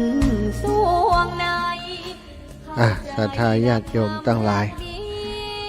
ธรรมะสวัสดีในช่วงบ่ายของวันที่21 21 มีนา 2567วันนี้ก็จัดรายการนอกสถานที่เนาะที่วัดพระพุทธบาทอุดมน้ำบ่อสวาซึ่งวันนี้ก็เป็นวันที่สำคัญอีกวันหนึ่งนะของครอบครัวคลื่นสีขาวของเฮาเนื่องจากหลวงพ่อท่านพระครูสุจิตานุรักษ์จะมีอายุครบ72 ปีในวันพรุ่งนี้นะศรัทธาญาติโยมวันนี้ก็เลยมาทำบุญกันที่นี่มาร่วมกิจกรรมกันที่นี่ ในนามครอบครัวคลื่นสีขาวติดใจคำว่าในนามครอบครัวคลื่นสีขาวก็เพราะครอบครัวคลื่นสีขาวของเฮานั้น มีอยู่ทั่วทุกที่ทุกแห่ง8จังหวัดภาคเหนือที่ฟังรายการด้วยกันอยู่แต่บ่ได้มาโมดมาเสี่ยงมาส่วนหนึ่งเท่านั้นครูบาอาจารย์ก็มาส่วนหนึ่งศรัทธาญาติโยมก็มาส่วนหนึ่งจึงได้บอกว่าในนามครอบครัวคลื่นสีขาวทั้งหมดทั้งมวลเนาะเราได้มาแสดงออกถึงความกตัญญูกตเวทีต่อผู้เป็นครูบาอาจารย์ผู้ที่มีคุณูปการต่อการเผยแผ่พระศาสนาในนามของครอบครัวคลื่นสีขาววันนี้ก็ขอบคุณกับศรัทธาญาติโยมไปมุดไปสินแล้วนะท่านใดที่บะอ้างชื่อถึงบะเอ่ยชื่อถึงนะก็มันนักเหลือล้ำนี่ แล้วก็หลายศรัทธาญาติโยมที่ให้หอมมาวันนี้ขออนุญาตแบบประกาศแล้วนะศรัทธาถ้าว่าปัจจัยที่ศรัทธาญาติโยมให้หอมธรรมะได้เอาใส่รวมกันไปถวายหลวงพ่อเป็นที่เรียบร้อยแล้วในนามของเครือข่ายคลื่นสีขาวครอบครัวของเฮาก็บัดนี้มีเวลาจะประกาศนึงแห่มแล้วแต่ว่าบุญกุศลศรัทธาญาติโยมจิตเจตนาตั้งไว้ดีแล้วถวายมาแล้วได้นำไปถวายกับหลวงพ่อไปซื้อธรรมาสไปเนี่ยอย่างเสร็จสิ้นเรียบร้อยแล้วก็ถือว่าบุญของเฮาสำเร็จแล้วสำเร็จจากการตั้งใจดีของท่านทั้งหลายได้นำปัจจัยมาถวายเป็นประโยชน์แก่พระศาสนาเนาะส่วนซื้อธรรมะส่วนหนึ่งที่เหลือก็เป็นส่วนที่เฮาเอาสมทบรวมบุญกับหลวงพ่อในเป็นค่าใช้จ่ายในการ เป็นค่าใช้จ่ายในส่วนของการที่จะมาบำรุงสถานีดูแลสถานีวิทยุของวิทยุชุมชนคนเมืองฝางนะของคณะสงฆ์อำเภอฝางเป็นการน้ำค่าไฟค่าใช้จ่ายต่างๆซึ่งก็เป็นประโยชน์ในการเผยแผ่ทั้งนั้นศรัทธาญาติโยมทั้งหลายอาตมาภาพในนาม ของครอบครัวคลื่นสีขาวทุกรูปทุกองค์ทุกท่านทุกคนต้องขอบคุณศรัทธานาบุญตั้งหลายตีเฮาบัละบัดทิ้งกันบับปล่อยมือจากกันช่วยการช่วยงานช่วยเหลือเติมกันมาโดยตลอดพี่น้องสันทรายอีกท่านหนึ่งเนี่ยลืมไปตกไปตะกี้เพราะจะน้อยใจละอีหรอ โยมแม่อมนวันเล้ากุลอีแม่นี่มีการมีงานที่ไหนบ่เคยละลูกบ่าวหงอยเหงาเลยได้ไปช่วยการช่วยงานนำลงตันไปช่วยไปห่วมบุญในนามของคณะศิษยานุศิษย์ของอาตมาภาพเป็นโยมแม่ที่เคารพนับถือกันเนื่องจากมีจิตใจตีมหุ่มในการทำบุญเช่นเดียวกันเนาะใจถึงไหนถึงกันนะเปิ่นใจถึงเฮาใจถึงเฮาใจถึงเปิ่นใจถึงใจกันเนาะโยมแม่ก็ได้มาร่วมการร่วมงานกับหลวงพ่อในวันนี้ตอนนี้ก็คงจะเดินทางเข้าเขตเชียงใหม่แล้วเนาะโยมแม่ขอให้เดินทางโดยสวัสดิภาพปลอดภัยเนอะศรัทธาญาติโยมจากกันไปอาตมาภาพบางครั้งบางทีเนี่ยเข้ารายการเป็นชั่วโมงเรื่องการเรื่องงานของครูบาอาจารย์หมดเวลาไปเหี่ยบ่ได้เอาธรรมะมาปั่นสารธรรม สารธรรมก็คือเรื่องเกี่ยวที่เป็นประโยชน์ศรัทธาการอนุโมทนาขอบคุณกันก็เป็นประโยชน์นะอีพ่ออีแม่ถือว่าเป็นสาระนะบัดใจว่ากะเรื่องขอบคุณนั่นขอบคุณนี่เรื่องให้เรื่องหอมบ่มีธรรมะสักน้อยอีนะอีพ่ออีแม่ตานะปารมีก็ดีศีลปารมีก็ดีภาวนาปารมีก็ดีที่เฮามาจากกันนั้นล้วนแต่เป็นสาระธรรมของชีวิตเฮาตึงนั้น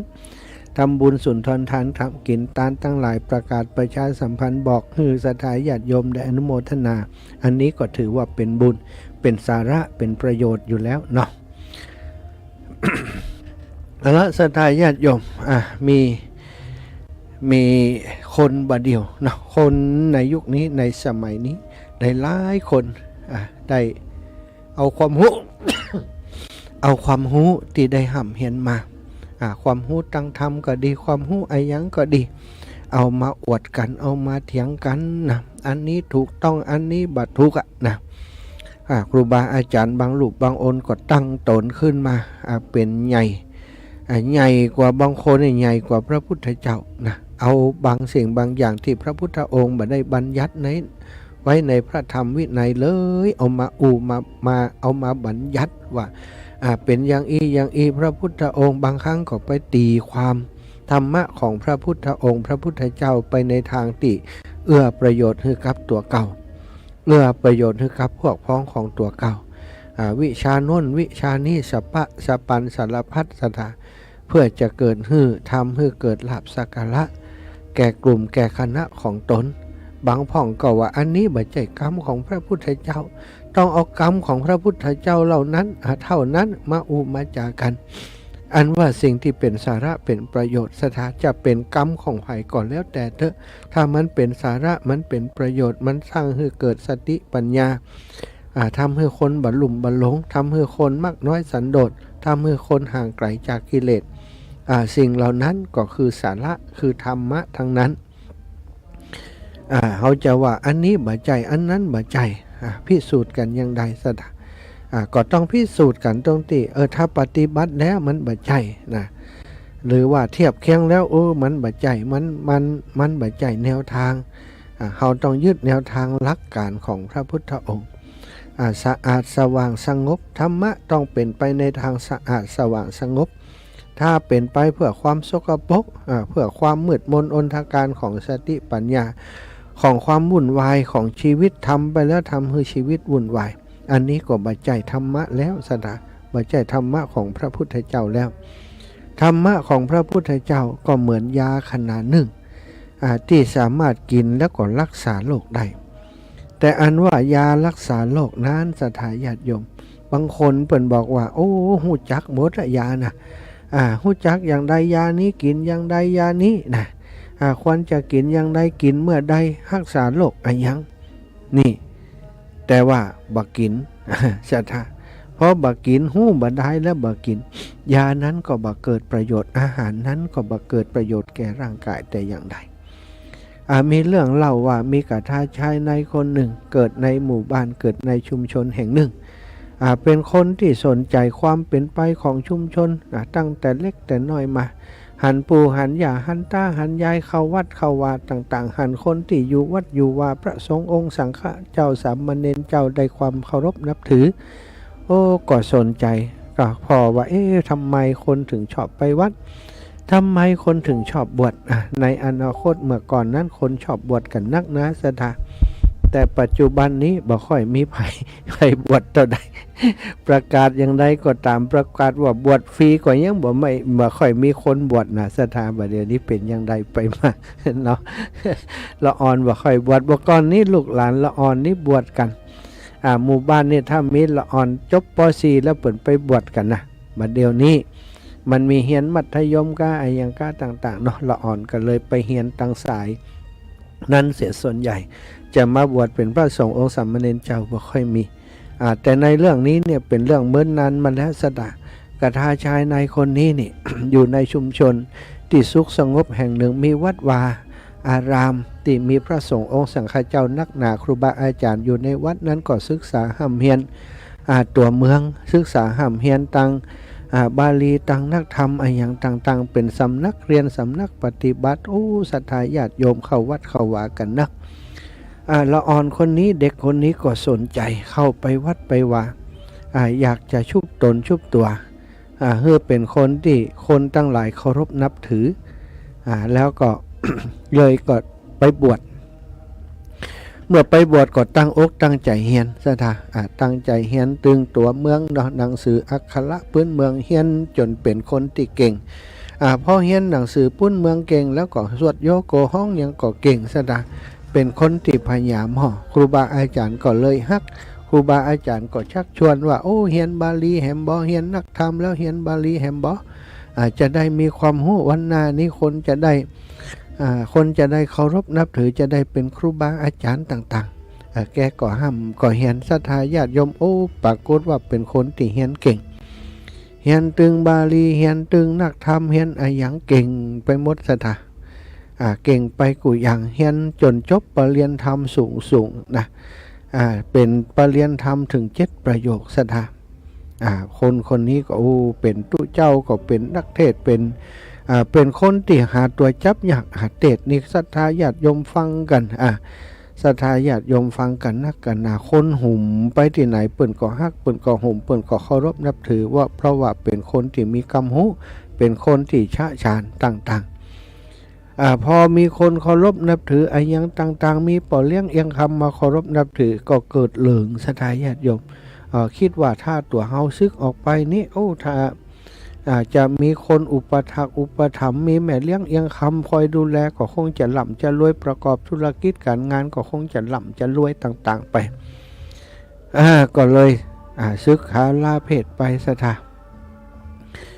ปรากฏว่าซึกขาลาเพศไปแล้วไปประกอบอาชีพต่าง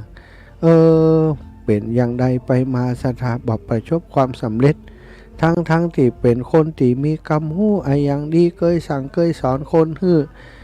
ก่อร่างสร้างตัวจนบางคนนี่บ่มีอย่างก่อร่างสร้างตัวเป็นลักเป็นฐานได้ศรัทธาญาติโยมก็แปลกใจตัวเก่าว่าตัวเก่าของเฮานี่อย่างใดกันเฮาสอนคนเฮาไปช่วยเหลือคนที่ผ่านมานี่คนเปิ่นตั้งรักตั้งฐานได้แต่กลับมาพอตัวเฮานี่เฮาอย่าได้ตั้งรักตั้งฐานบ่ได้อย่างอดีตลูกศิษย์ลูกหาของเฮาเมื่อก่อนที่เฮาสอนเขาบัดเดียวนี้เป็นป่อเลี้ยงเอียงคำหมดแล้วครั้นจะไปหาเขาก็อายเขาศรัทธาจะขอให้เขาช่วยจะไปปรึกษาเขาก้าอย่างก้านี่อยากจะร่ำจะรวยแบบลูกศิษย์ลูกหาจากบ่มีอย่างเป็นคนร่ำคนรวยเพราะฟังคำสอนของตัวแล้วปฏิบัติแต่ตัวนี้พอไปทำแล้วบ่ประสบความสำเร็จแบบนั้นแม้กระทั่งอาชีพเกษตรก็เนี่ยการแบบหลุ่มๆดอนบ่เป็นกิจลักษณะศรัทธา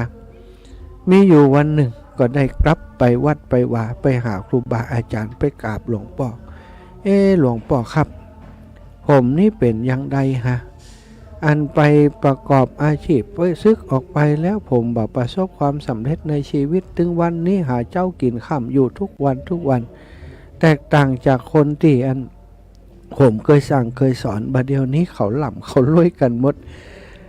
ผมเป็นบาปเป็นกรรมอย่างผมจ้าหลวงพ่อนะหลวงพ่อก็มาจังว่ายังได้นะบอกว่ายังหลวงพ่อวันนี้เจ็บคอบอกยังอีวะเอายาแก้ไออันก็บอกว่าหลวงพ่อเจ็บคอนะบ่ค่อยสบายวันนี้บอกอย่างเถอะหมอนนี้ก็หลวงพ่อเจ็บคอ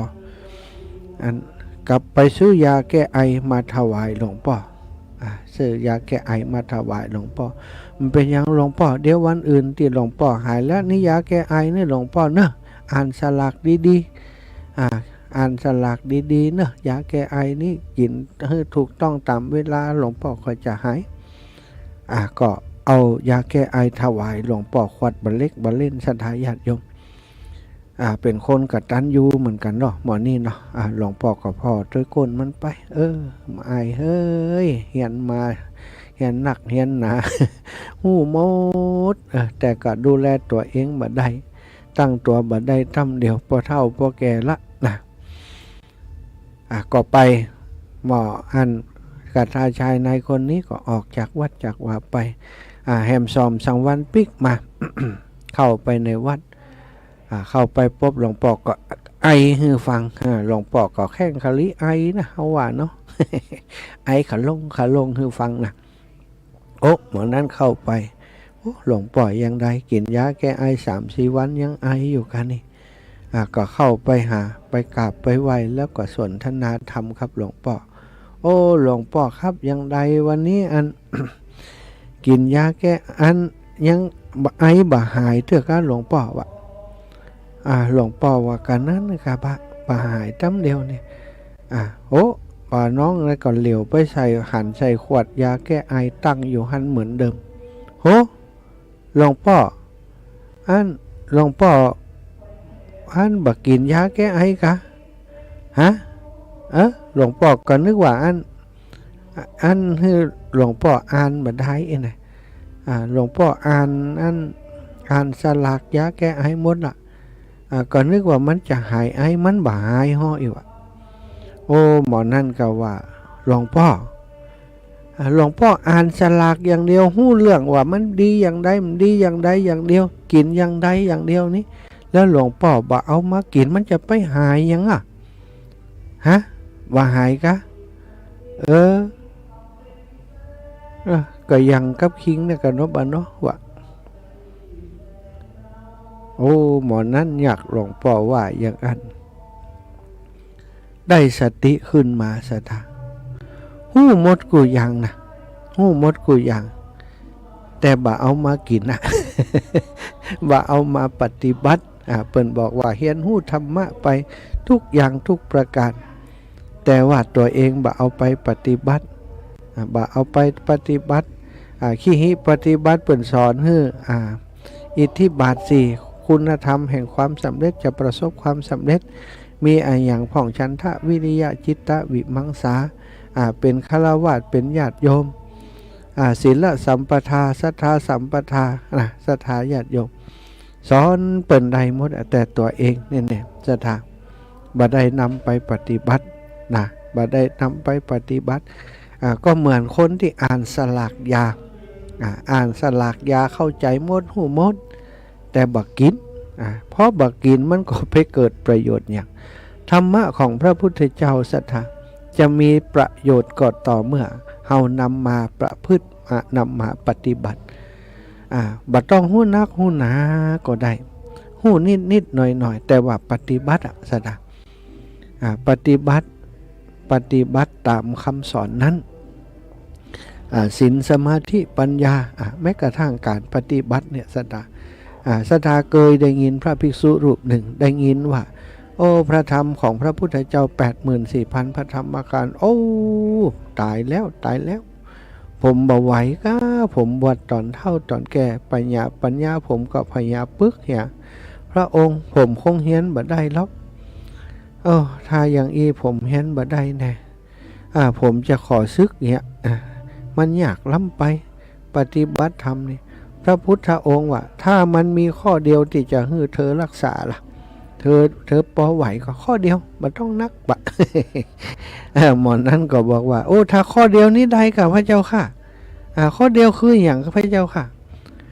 เธอจงรักษาจิตให้ดีตามรักษาจิตให้ดีรักษาอย่างใดพิจารณาไปในกายดูลมหายใจของตัวเองเนอะบัดต้องแย่อย่างนักดูลมหายใจเข้าออกดูลมหายใจเข้าออกอยู่กับลมหายใจเข้าออกดูจิตของตัวเก่าว่ามันแส่สายไปที่ไหนพ่องพอฮือหันว่าจิตตอนนี้มันคิดอะไรอย่างโอ้มันวุ่นวายอย่างใด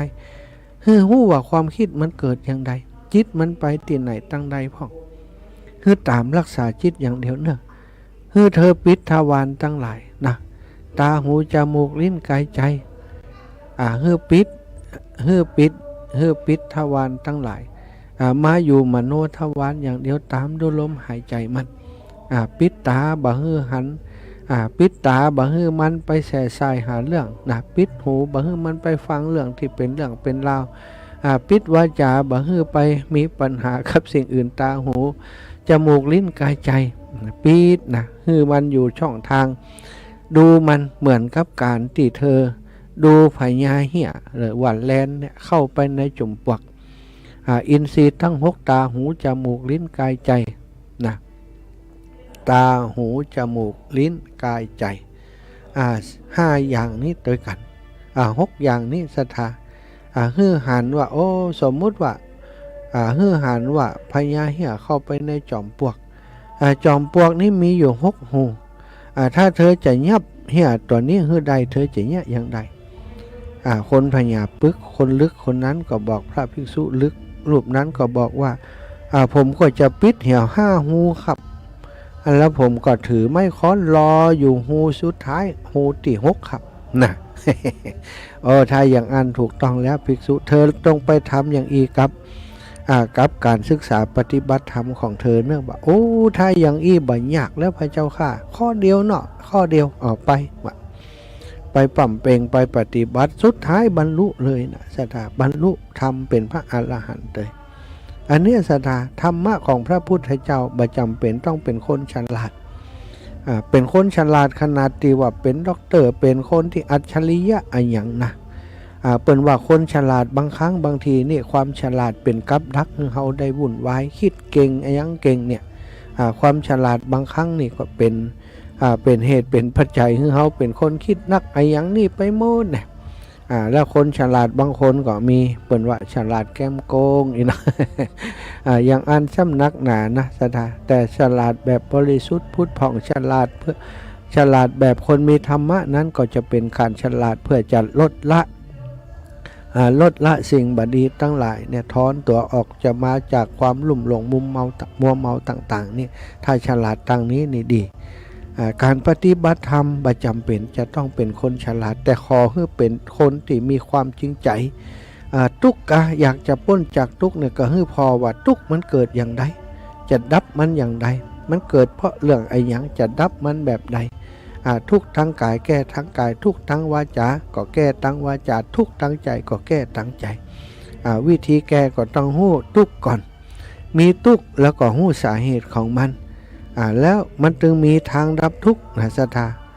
เมื่อมีทุกข์มันก็ต้องมีความดับทุกข์เมื่อมีความดับทุกข์มันก็ต้องมีหนทางไปสู่ความดับทุกข์เป็นเหตุเป็นผลเมื่อมันมีเหตุมีผลอย่างนี้ศรัทธาญาติโยมก็แน่นอนเนาะการปฏิบัติธรรมก็เกิดประโยชน์เกิดเป็นกุลต่อตนของผู้ปฏิบัตินายกถาชายนายคนนั้นเมื่อหลวงพ่อได้ชี้แจงแสดงให้รู้ว่าอ๋อมันก็คืออ่านสลักบันไดหลวงพ่อนึกว่าอ่านสลักบันไดก็อันจะหายไอวะหมอนั้นก็ว่าไปเลยหลวงพ่ออ่านสลากมันได้มันจะมีประโยชน์อย่างหลวงพ่อเมื่อกี้ก็เหมือนก็คิงนะกะหู้มันได้แล้วมันไปปฏิบัติถ้าหู้แล้วเอาไปปฏิบัติคิงก็รวยไปแล้วกับเนาะนั่นหลวงพ่อตอกกลับไปอย่างอันได้สติขึ้นมาสถาเริ่มประพฤติปฏิบัติตัวใหม่ธรรมะบัจเจเอามาคุยเอามาอู้มาโม้แล้วนี่หู้ทุกอย่างแต่ว่าบัปฏิบัติหู้แล้วมาเอามากินนะมันก็เกิดประโยชน์อะไรอย่างกับเขาบ่ได้ศรัทธาอีปออีแมททั้งหลายการหู้ธรรมการปฏิบัติธรรมประจำเป็นต้องเป็นคนเก่งขอให้เป็นคนดีคนดีเท่านั้นคนซื่อสัตย์สุจริตคนดีตรงไปตรงมาเขาจะโคตรกับคนอื่นนี่โคตรกับไผก็ได้เขาบ่ฮู้นะแต่ว่าโคตรกับตัวเก่าโคตรโกงตัวเก่าบ่ได้ตัวเก่าของเฮาเนี่ยฮู้ดีว่าเฮาเป็นคนอย่างใดซะท่าเป็นคนที่บ่อยู่กับหล่องกับร้อยเฮาก็ถึงฮู้หรอกถ้าเฮาเป็นคนมีสัจจะตรงไปตรงมาเฮาก็ถึงฮู้บางคนบอกว่าพี่นี่เป็นคนตรงนะความจริงเนี่ยตัวเองเนี่ยฮู้ดีว่าตัวเองตรงกับบ่ตรงบางครั้งคำว่าที่ว่าตรงนั้นก็เพื่อจะให้คนอื่นหลงเชื่อว่าเป็นคนซื่อตรงจริงๆแต่ตัวเองนี่เป็นคนคดในข้องอนในกระดูกเฮาก็ฮู้เองศรัทธาญาติโยมอีปออีแมททั้งหลายมีหลายท่านหลายคนที่ฟังรายการธรรมะไปแล้วเอาไปใช้ประโยชน์ท่านอาจารย์อีแมทดีขึ้นแต่นะบางคนเป็นคนอารมณ์ร้อนเป็นคนที่บ่ฟังไฟเป็นคนที่ขี้โกรธขี้เกียจบ่เดียวตั้งแต่ฟังธรรมะตั้งแต่ท่านอาจารย์เรื่องนั้นเรื่องนี้คือฟังจากครูบาอาจารย์หลายรูปหลายองค์อีแม่ดีขึ้นแต่ก็ดีแล้วเนาะอีแม่อีปอทั้งหลายท่านหลายคนว่าก่อนนี้ง้อมบัดเดี๋ยวนี้วิทยุเป็นเปื่อนละอาจารย์เฮ้ยลูกหลานบ่อยู่จังมันนะถึงเวลามาลิววิทยุเปิดฟังครูบาอาจารย์บางลูกบางองค์ตลกก็ไขหัวไปด้วยนะตลกมีสาระนะตาเอาเรื่องโน้นเรื่องนี้มาเล่าให้ฟังอาจจะเป็นเรื่องตลกนิดหน่อยพอคือศรัทธาญาติโยมได้จดจำเรื่องเล่าต่างๆให้มันดีขึ้นนะถ้า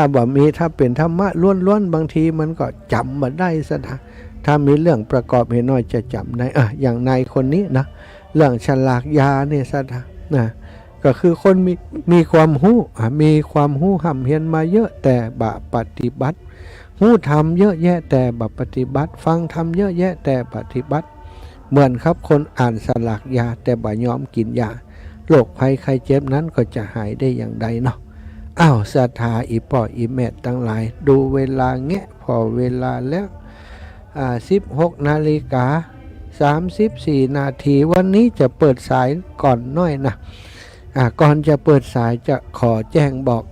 ข่าวสารงานบุญของหลวงพ่อก่อนเนาะหลวงพ่อท่านพระครูสุจิตานุรักษ์วันนี้เป็นวันที่2ที่หลวงพ่อได้บำเพ็ญบุญเนื่องในโอกาสสมัยที่จะครบรอบ6 รอบ72 ปี51 พรรษาของหลวงพ่อ วันแรกนะศรัทธาญาติโยมได้ตานเสนาสนะต่างๆที่หลวงพ่อได้สร้างในช่วงปีที่ผ่านมาศรัทธาญาติโยมได้ให้ได้หอมสมทบบุญร่วมสร้างเสนาสนะต่างๆตลอดถึงได้บูรณะปฏิสังขรณ์วิหารพระเจ้าพระระแฆงที่ถูกไฟไหม้เพลิงไหม้ไปญาติโยมลูกหลานลูกศิษย์ลูกหานำสิ่งที่ถูกสูญไปกับไฟไหม้มาถวายกับหลวงพ่อตะวาหลวงพ่อก็ได้ทำพิธี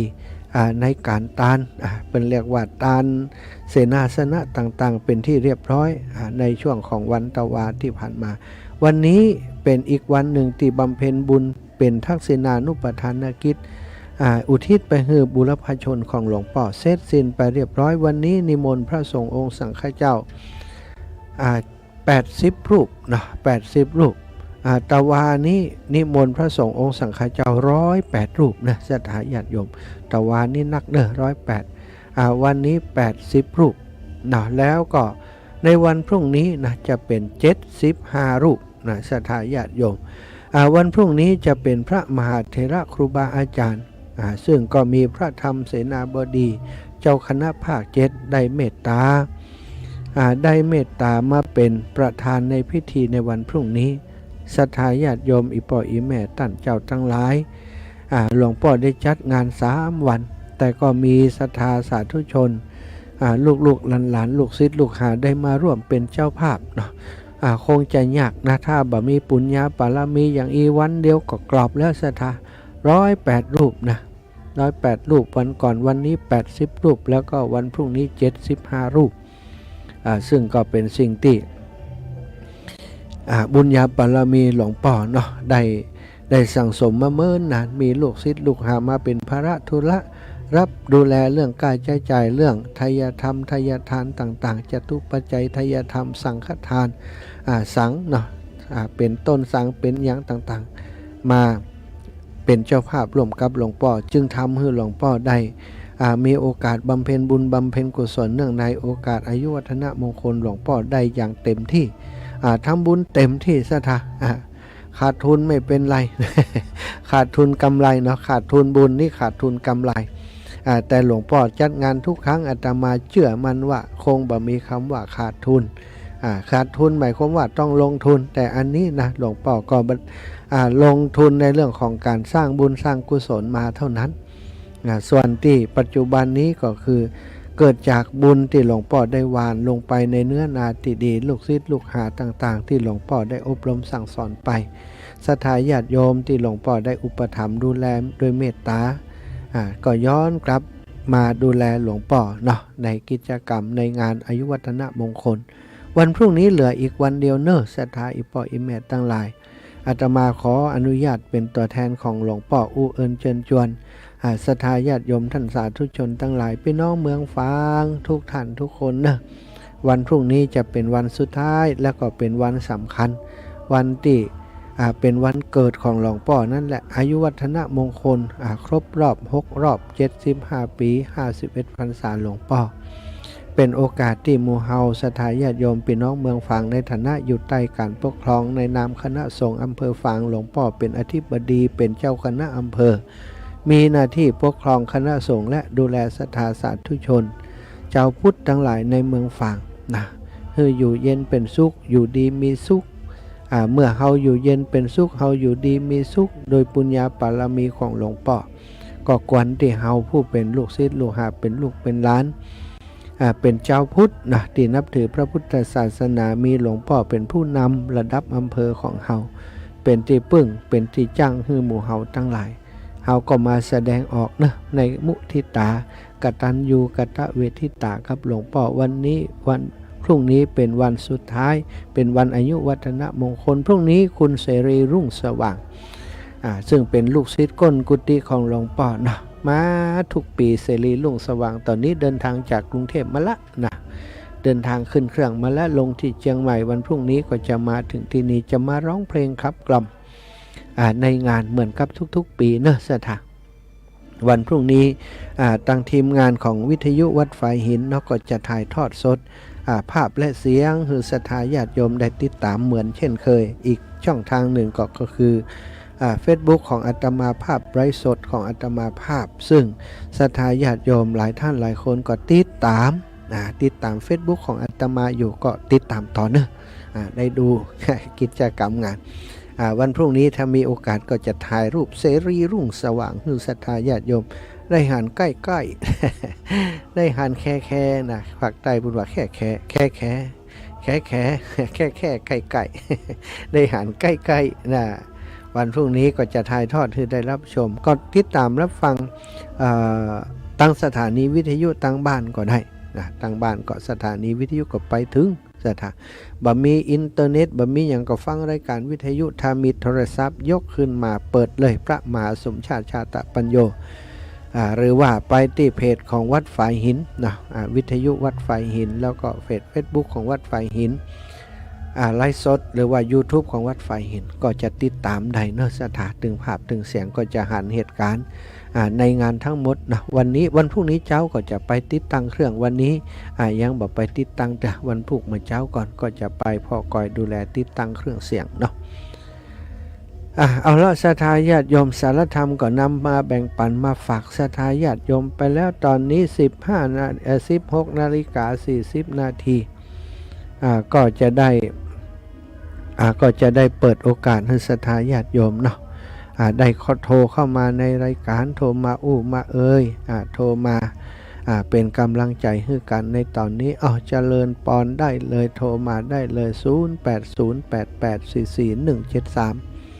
0808844173ศรัทธาญาติโยมทั้งหลายโทรมาได้เลยเนอะ0808844173พี่น้องทางเมืองฝางว่ายังได้เงียบปิ้งทางเมืองฝางนี่ ถ้าจะอิดกันกันนะโยมแม่มะลิวันพิเคราะห์งานโยมปี้และพีพันเคยโยไปกันปากันไปส่งน้ำพระธาตุตีวัดใดบ่ฮู้เนาะบ่บึดจะไปเอวเนอะบ่ฮู้จะมีเวลาก่อนนะ พอก่อน ถ้าวัดตันวันนี้ก็เป็นวันอื่นเนอะโยมปี้เนื่องจากว่าวันนี้ก็เดี๋ยวจะไปธุระแฮมตี้นึงนะถ้ามีโอกาสก็จะไป0808844173นู่ศรัทธาทั้งหลายลองเช็คเวลากันดูเนาะตั้งเชียงใหม่ตอนนี้สัญญาณเป็นอย่างไรพ้องพี่น้องตั้งลำปางสัญญาณเป็นอย่างไรพ้องลองโทรเข้ามาเนอะโทรมามาในรายการศรัทธาสาธุชนพี่น้องตั้งเมืองฝางโลสถานีวิทยุวัดพระพุทธบาทอุดมน้ำบ่อสวาได้ออกอากาศไปเนาะศรัทธา16 นาฬิกา 42 นาทีรอแป๊บนึงโทรศัพท์กำลังเปิดตะกี้ลืมไปปิดแน่นจดถ้าบ่ปิดไว้ศรัทธาญาติโยมเวลาจบชั่วโมงเนี้ย ส่วนใหญ่จะโทรเข้ามาฉะนั้นก็เลยขออนุญาตปิดไว้ตะกี้นะเกือบจะลืมแล้วบ่ได้เปิด0808844173ใครที่โทรบัดติดตะกี้โทรมาแหมใหม่เนอะ0808844173ลองโทรมาดูนะ0808844173คนเมืองฝางโยมแม่เจริญปอนเจ้าได้ยินว่าเจ็บหัวห้องตัวลุงยองอยู่ก็เรียกว่ายุบอะไรต้องขนาดนักตั้งยาแหม่มเดี๋ยวนี้ยาแก้ปวดยังติดกระเป๋าอยู่นี่ฮะ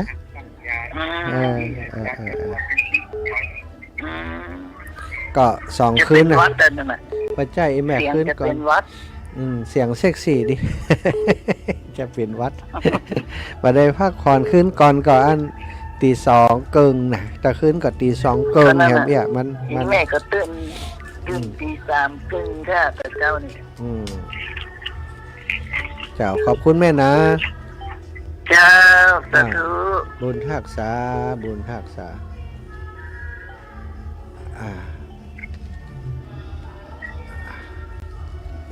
สายแน่นนะเจริญปอนแม่พิษสมัยเขื่อนคำแสนไม่สายเจ้าพระ3ไม่เปิดทีวิทยุลำปางยังมีดอกลำปางนี่อันเขาบ่ได้เช็คไปตีละออนคือเขาอันเกาะสัญญาณคืออีแม่เขาตั้งสัญญาณไว้เป็นของท่านพระครูอันอย่างก็พระครูสิริธรรมบัณฑิตละออนเดี๋ยวจะ มีเวลาอยู่ แม่ กะ โมทนาบุญไปหน่อยเจ้าที่พระอาจารย์ไปดูนะ ลำปางเดี๋ยวนี้เป็นเพลงกันแม่ ผมมีแต่ยังเงียบไปเลยอ่ะ ฮะลำปางเงียบไปเลยกะ เจ้า อ๋อเดี๋ยวบ ตั อก ววิทยุแม่บดี ฮะ ตัววิทยุแม่นี่ไม่เปิดเสียงหรอกได้เสียงไหนก็ได้ตกกระดังไงเจ้า โอ้นั่นหืมลำปางบัดดังอีเป็นยังไงอ่ะหืม เจ้าแม่ก็วิทยุแม่บดีได้เนาะแม่มาเปิดทางไหนตกกระดัง ฮะนี่ก็ดังก็ลำปางบัดดังล่ะ เนี่ยก็ดัง ดังเหรอ ก็ดังหมดเจ้า อ๋อออกอยู่แม่ออกอยู่ ออกสะท้อนกันอยู่เนี่ย ลำปางออกอยู่เจ้าออกอยู่ เจ้า เจ้าตอนวิทยุแม่บดี เจ้าแม่วิทยุเนอะเจ้า เจ้า สาธุเจริญปอนแม่จันสมนีจักยมแม่เจริญปอนเจ้าแม่ วันนี้ได้บุญนักเห็นแต่เนาะ โอ้น่ากะได้หลายเต็มหิได้หมอกหิ น่าประทวน น่าบวชท่วนนี่เอา ป ปัน ปลื้มอกปลื้มใจ ปึ้มใจเนาะป้ากันก็เขานี่ อ่ะ ป้ากันก็ เฮ้ยป้ากันจะได้ติดที่โต๊ะอันกินข้าวซอยให้เหรอ อันนั้นกาแม่จันสมน่ะงามนั่นกะ แล้ว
เด็กจองอะเนาะ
ขึ้นสีขาวขึ้นสีขาวมาหรือยังขึ้นสีขาวไปหรือยังไปหรือยังยังดับอยู่กะจะยายพรไปหรือยังเสียงดับเน็ตหลุดยายตะกี้เน็ตหลุดไปตะกี้เน็ตตอนนี้บ่ได้ยินแหละเอาก็สัญญาณใหม่หรือยังดีหรือยังได้ยินแล้วเนาะโอเคยายพรท่านอาจารย์เน็ตหลุดเมื่อกี้ดีหรือยัง104ดีแล้วเนาะเนี่ยมันเขาแคกเลยเพิ่งมาเนี่ยพักแขกเข้ามาเนี่ยเพิ่งมาปักเน็ตหลุดครับผมขอบคุณครับท่านอาจารย์ตู้ลุงกิจ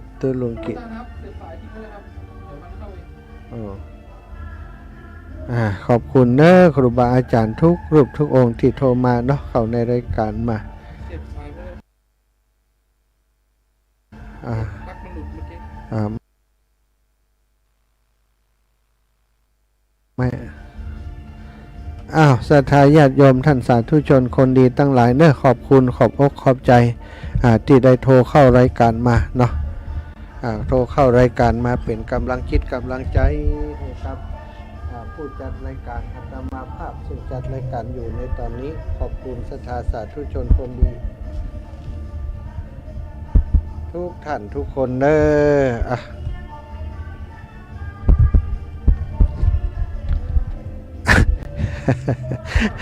มันดังกุกกักศรัทธาญาติโยมเอาละน้องเงียบหายไปแล้วกัน16:51 เอามาตอนท้ายตอนปลายมีปัญหาศรัทธาโยมแม่ดีได้ยังเป็นไงแบบดับไปอ่ะบัดเดี๋ยวนี้ก็ดับอยู่ล่ะดับอยู่ให้กับหมอจบไปแล้วนะตะกี้อันละออนถ้าจะไปต่ำอันอย่างก็ปักอันนั้นมันรุดแม่อินเทอร์เน็ตสายรุดไปขออภัยตอนนี้มันมาแล้วนะอินเทอร์เน็ตมาแล้วแต่เสียงที่แม่ไปแต่ละเอาเจริญปอนแม่นวลยอดคำปันเจ้าดังแล้วรู้เจ้าดังแล้วเมืองฝั่งถ้ามาดังตุ้ลุงเลินถ้าบักเกาะฮือกำเตะดังแล้วเจ้ายังอยู่อันวัดพระบาทอุดมอยู่เนาะเจ้าแม่เจ็บหัวก็มาได้รับนะกันนั่นน่ะเจ้าเจ็บหัวเจ็บเก้าพักผ่อนอย่าผ่องละพักผ่อนอย่าผ่องเจ้าแม่ขอบคุณอีแม่ที่เป็นห่วงเนอะขอบคุณเป็นห่วงลูกตู้นะจ้ะขอบคุณหลายๆจ้าสาธุเจ้าเจริญปอนแม่ศรีพานเจ้าไหว้สาเจ้าพระอาจารย์ดูแลสุขภาพตัวเองพ้องเสียงแหบเสียงแห้งดึกๆดุนๆอย่างกบงูคนลึกล่ะลึกเซ็กอะลึกเนาะช่วยงานครูบาอาจารย์นี่แม่เฮ้ยจำเป็นไหมเฮ้ยแม่ก็อันนั้นช่วยเนอะแม่ก็อนุโมทนาบุญช่วยเจ้าสาธุนะสาธุบุญก็พระอาจารย์ทำบุญห้องน้ำวัดฝ่ายหินให้แม่ได้ยังแม่ยังได้โอนตังค์ให้ตัวนะเป็นอย่างถ้าวัดฝ่ายหินนั้นเดี๋ยวก่อนรวบรวมเดี๋ยวจะเขียนชื่อเป็นชุดไปตอนนี้ยังไม่ได้เขียนชื่อไปสักอย่างแต่ตีเปิ่นหอมมาก็อยู่ในซองอยู่ยังไม่ได้ประกาศกันแต่แม่กลัวอันนั้นแล้วก็เสื้อผ้าก็เป็นถุงอยู่เนี่ยของวางไว้บนเตียงเนี่ยเดี๋ยวก็จะไปอยู่นะมีเสื้อผ้ามีแถวผ้าห่มดีแล้วรองเท้าเห็นสาธุสาธุขอบคุณนะแม่แก้วกาดโป่งมีตั้งใดฮะตุ๊ดแล้วก็ละไปเห็นนะดีแล้วยังลำปังสายรุดไปนะมีไผ่เกาะเฮืออะไรยังลูกสาวมาเมืองฝั่งเพเนอร์น้องแอมพัชริยาฟองจันตามาเยี่ยมครอบครัวมาร่วมงานครับหลวงพ่อมามุทิตาเฮือหลวงพ่อที่วัดพระพุทธบาทอุดมน้ำบ่อสาวาอำเภอฝางแล้วก็แวะไปเยี่ยมครอบครัววันนี้จะนอนที่ที่ฝางอีกาลูกสาวนะจะนอนที่ บ้านนอนกับคุณแม่เปิ้นตีบ้านนะน้องแอมพัชเรียฟองจันตามาเอวฝังเพ่บอกฮุกเกาะสัญญาณให้ทุกปอพุ่นแล้วยังสัญญาณมันลุดไปตะกี้เนื่องจากว่าอินเทอร์เน็ตขัดข้องนะโยมแม่แก้วบ้านกาดโป่งโทรมาได้เลยโยมแม่แก้วบ้านกาดโป่งเนาะมีญาติโยมแต่เจ้าเปิ่นมาหาแล้วก็ได้อูได้จากันโอ้อันโยมแม่เปิ่นฟังรายการท่านอาจารย์เป็นประจำเลยนะก็ขอบคุณเนอะศรัทธาญาติโยมที่ฟังรายการเป็นประจำเปิ่นว่าฮับสายศรัทธาแม่บัวไหลหลังมอแม่โจ้โทรมา1924เอาแม่ยาแก้วกาดโป่งแม่ยาแก้วกาดโป่งโทรมาเนอะแม่เนอะจะหมดเวลาแล้ว16:55 นาทีนะเหลืออีก5นาทีสายแม่อุ้ยบุญสว่างวันเจริญปอนแม่อุ้ยบุญสว่างวันอาจารย์บ่ต้องกลัวคนล่ำอย่างอันมันถึงมาเจ็บมาเป็นอย่างเนาะ คนล่ำเลยล่ำบ่ปอลึกด้วยนะลึกตัวอยู่ไม่ฟังม่วนดีว่าโอ้รวดแล้วบืดมีก่อเจ้า บืดมีอยู่เนาะบืดนี้มีอันนี้ก็แม่วันบืดนี้ก็จะมีที่ออกไปลำปางไงแม่19 ถึง 20 นาฬิกาเจ้าแล้วที่ออกวันนี้เราดูย้อนหลังได้ก็ได้ค่ะไอ้แม่มี Facebook ล่ะมีมันมีบ้านหลานต้องไปเปิดบ้านหลานพวกก่อนได้เจ้าแล้วอย่าไปเปิดห่อจะเจ้าบ่ได้นี้สกรรมเจ้ามันม่วนดีพระอาจารย์โอ้นะสุดลัดไหลน่าจะคือดีเด่นนะเนี่ยหยับกันกันอันม่วนดีเมื่อคืนกระตาเป่งนะฟังใส่กระดุมเสื้อไปตัวนะฟังพระอาจารย์โอ้นะม่วนเนอะเจ้าคือกำลังใจนะเจ้าขอบคุณโยมแม่เจ้าสาธุเจ้าขอบคุณบนโยมแม่สุแก้วคำอ้วนสีโพธารามอย่างเนิ่มสารลับจิตโอ้ยอย่างบ่พักบ่พรนะก็ว่าครูบาอาจารย์เปิ้นขอให้ช่วยก็จำเป็นเนาะแม่เนาะแม่เนาะแม่ละก็หักษาสุขภาพไปเด้อเจ้าเขาอยู่หน้างานแม่คืนแม่ก็ได้ยินแม่วันนี้แม่ก็ได้ยินแน่เจ้าแม่ก็โฟนั่นน่ะมันอยู่หน้างานเนี่ยอย่างดอกมันเปิ้นมีติใจไผน่ะคนใดเหมาะก็ใจคนนั้นน่ะท่านอาจารย์บ่ได้เฮาหมู่เฮาก็ได้เป็นคนลึกเหมือนกันหมดเลยเจ้าแม่สมัยแต่ก่อนแม่อย่างเงี้ยกันนะ10 โมงแม่คืนถึง3 โมงแมลงแล้วก็ปิ๊กมารับหรอปิ๊กไปแห่ใหม่ตี 2 ตี 3มันจะได้รับได้นอนก็ลึกอย่างเงี้ยนี่ลึกอย่างเงี้ยดึกอย่างเงี้ยพวกเฮาอย่างมาเป็นคนลึกกันมันจังได้ปะกันเนาะมื้อนี้เนาะพวกลึกปะกันเลยมันน่ารู้ที่ได้ปะกันเพราะมันลึกนะคะขนาดตี 3แล้วก็ปิ๊กไปร้านก๋วยเตี๋ยวหมูตุ๋นเนาะก็ปิ๊กบรรยากาศตี 3เองอ่ะไปอีแห่งลึกแต่ลึกสาธุบรรลึกละสาธุเจ้าบุญทักษาแม่เนอะสาธุแม่ศรัทธาญาติโยมนะกันมาสนทนากันมาจนสุดท้ายของเวลา 16:57 นาทีเนาะก็ขออำนวยพรขอบคุณศรัทธาสาธุชนคนดีตั้งหลายติดโทรเข้ามาร่วมรายการแจ้งผลการรับฟังแม่สุแก้วคำอ้วนสีโพธารามแม่อุ้ยบุญสว่างวันโยมแม่แก้วบานกาดโป่งแม่สีพันตัดแก้วแม่นวลยอดคำปันแม่จันศรีสุขาท่านอาจารย์กฤษแม่ยายพรร้องวัวแดงแม่จันสมมณีจักฝางแม่พิษสมัยเขื่อนคำแสนบ้านนางแลลำปางแม่ขันแก้วปลาแดงแม่อายแล้วก็แม่ย่าจันเรือนใสแม่บัวไหลหลังมอแม่โจ้นะขอบคุณทุกสายเนอะที่โทรมาเป็นกำลังใจกันวันนี้ขอความสุขสวัสดีบังเกิดมีแก่ศรัทธาญาติโยมสาธุชนคนดีตั้งหลายจัตตารโอธรรมาวัฏันติอายุวันโนสุขังภะลัง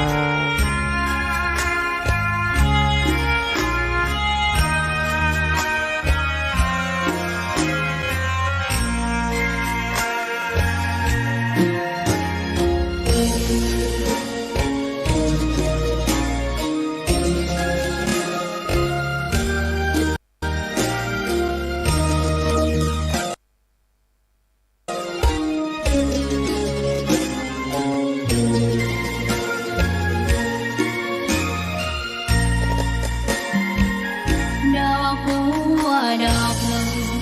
ตึงใจไว้เพื่อบูชาแด่องค์พระศาสดาสัมมา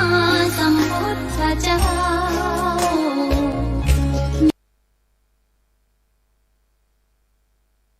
มีความงามเงียบไม่เปรียบ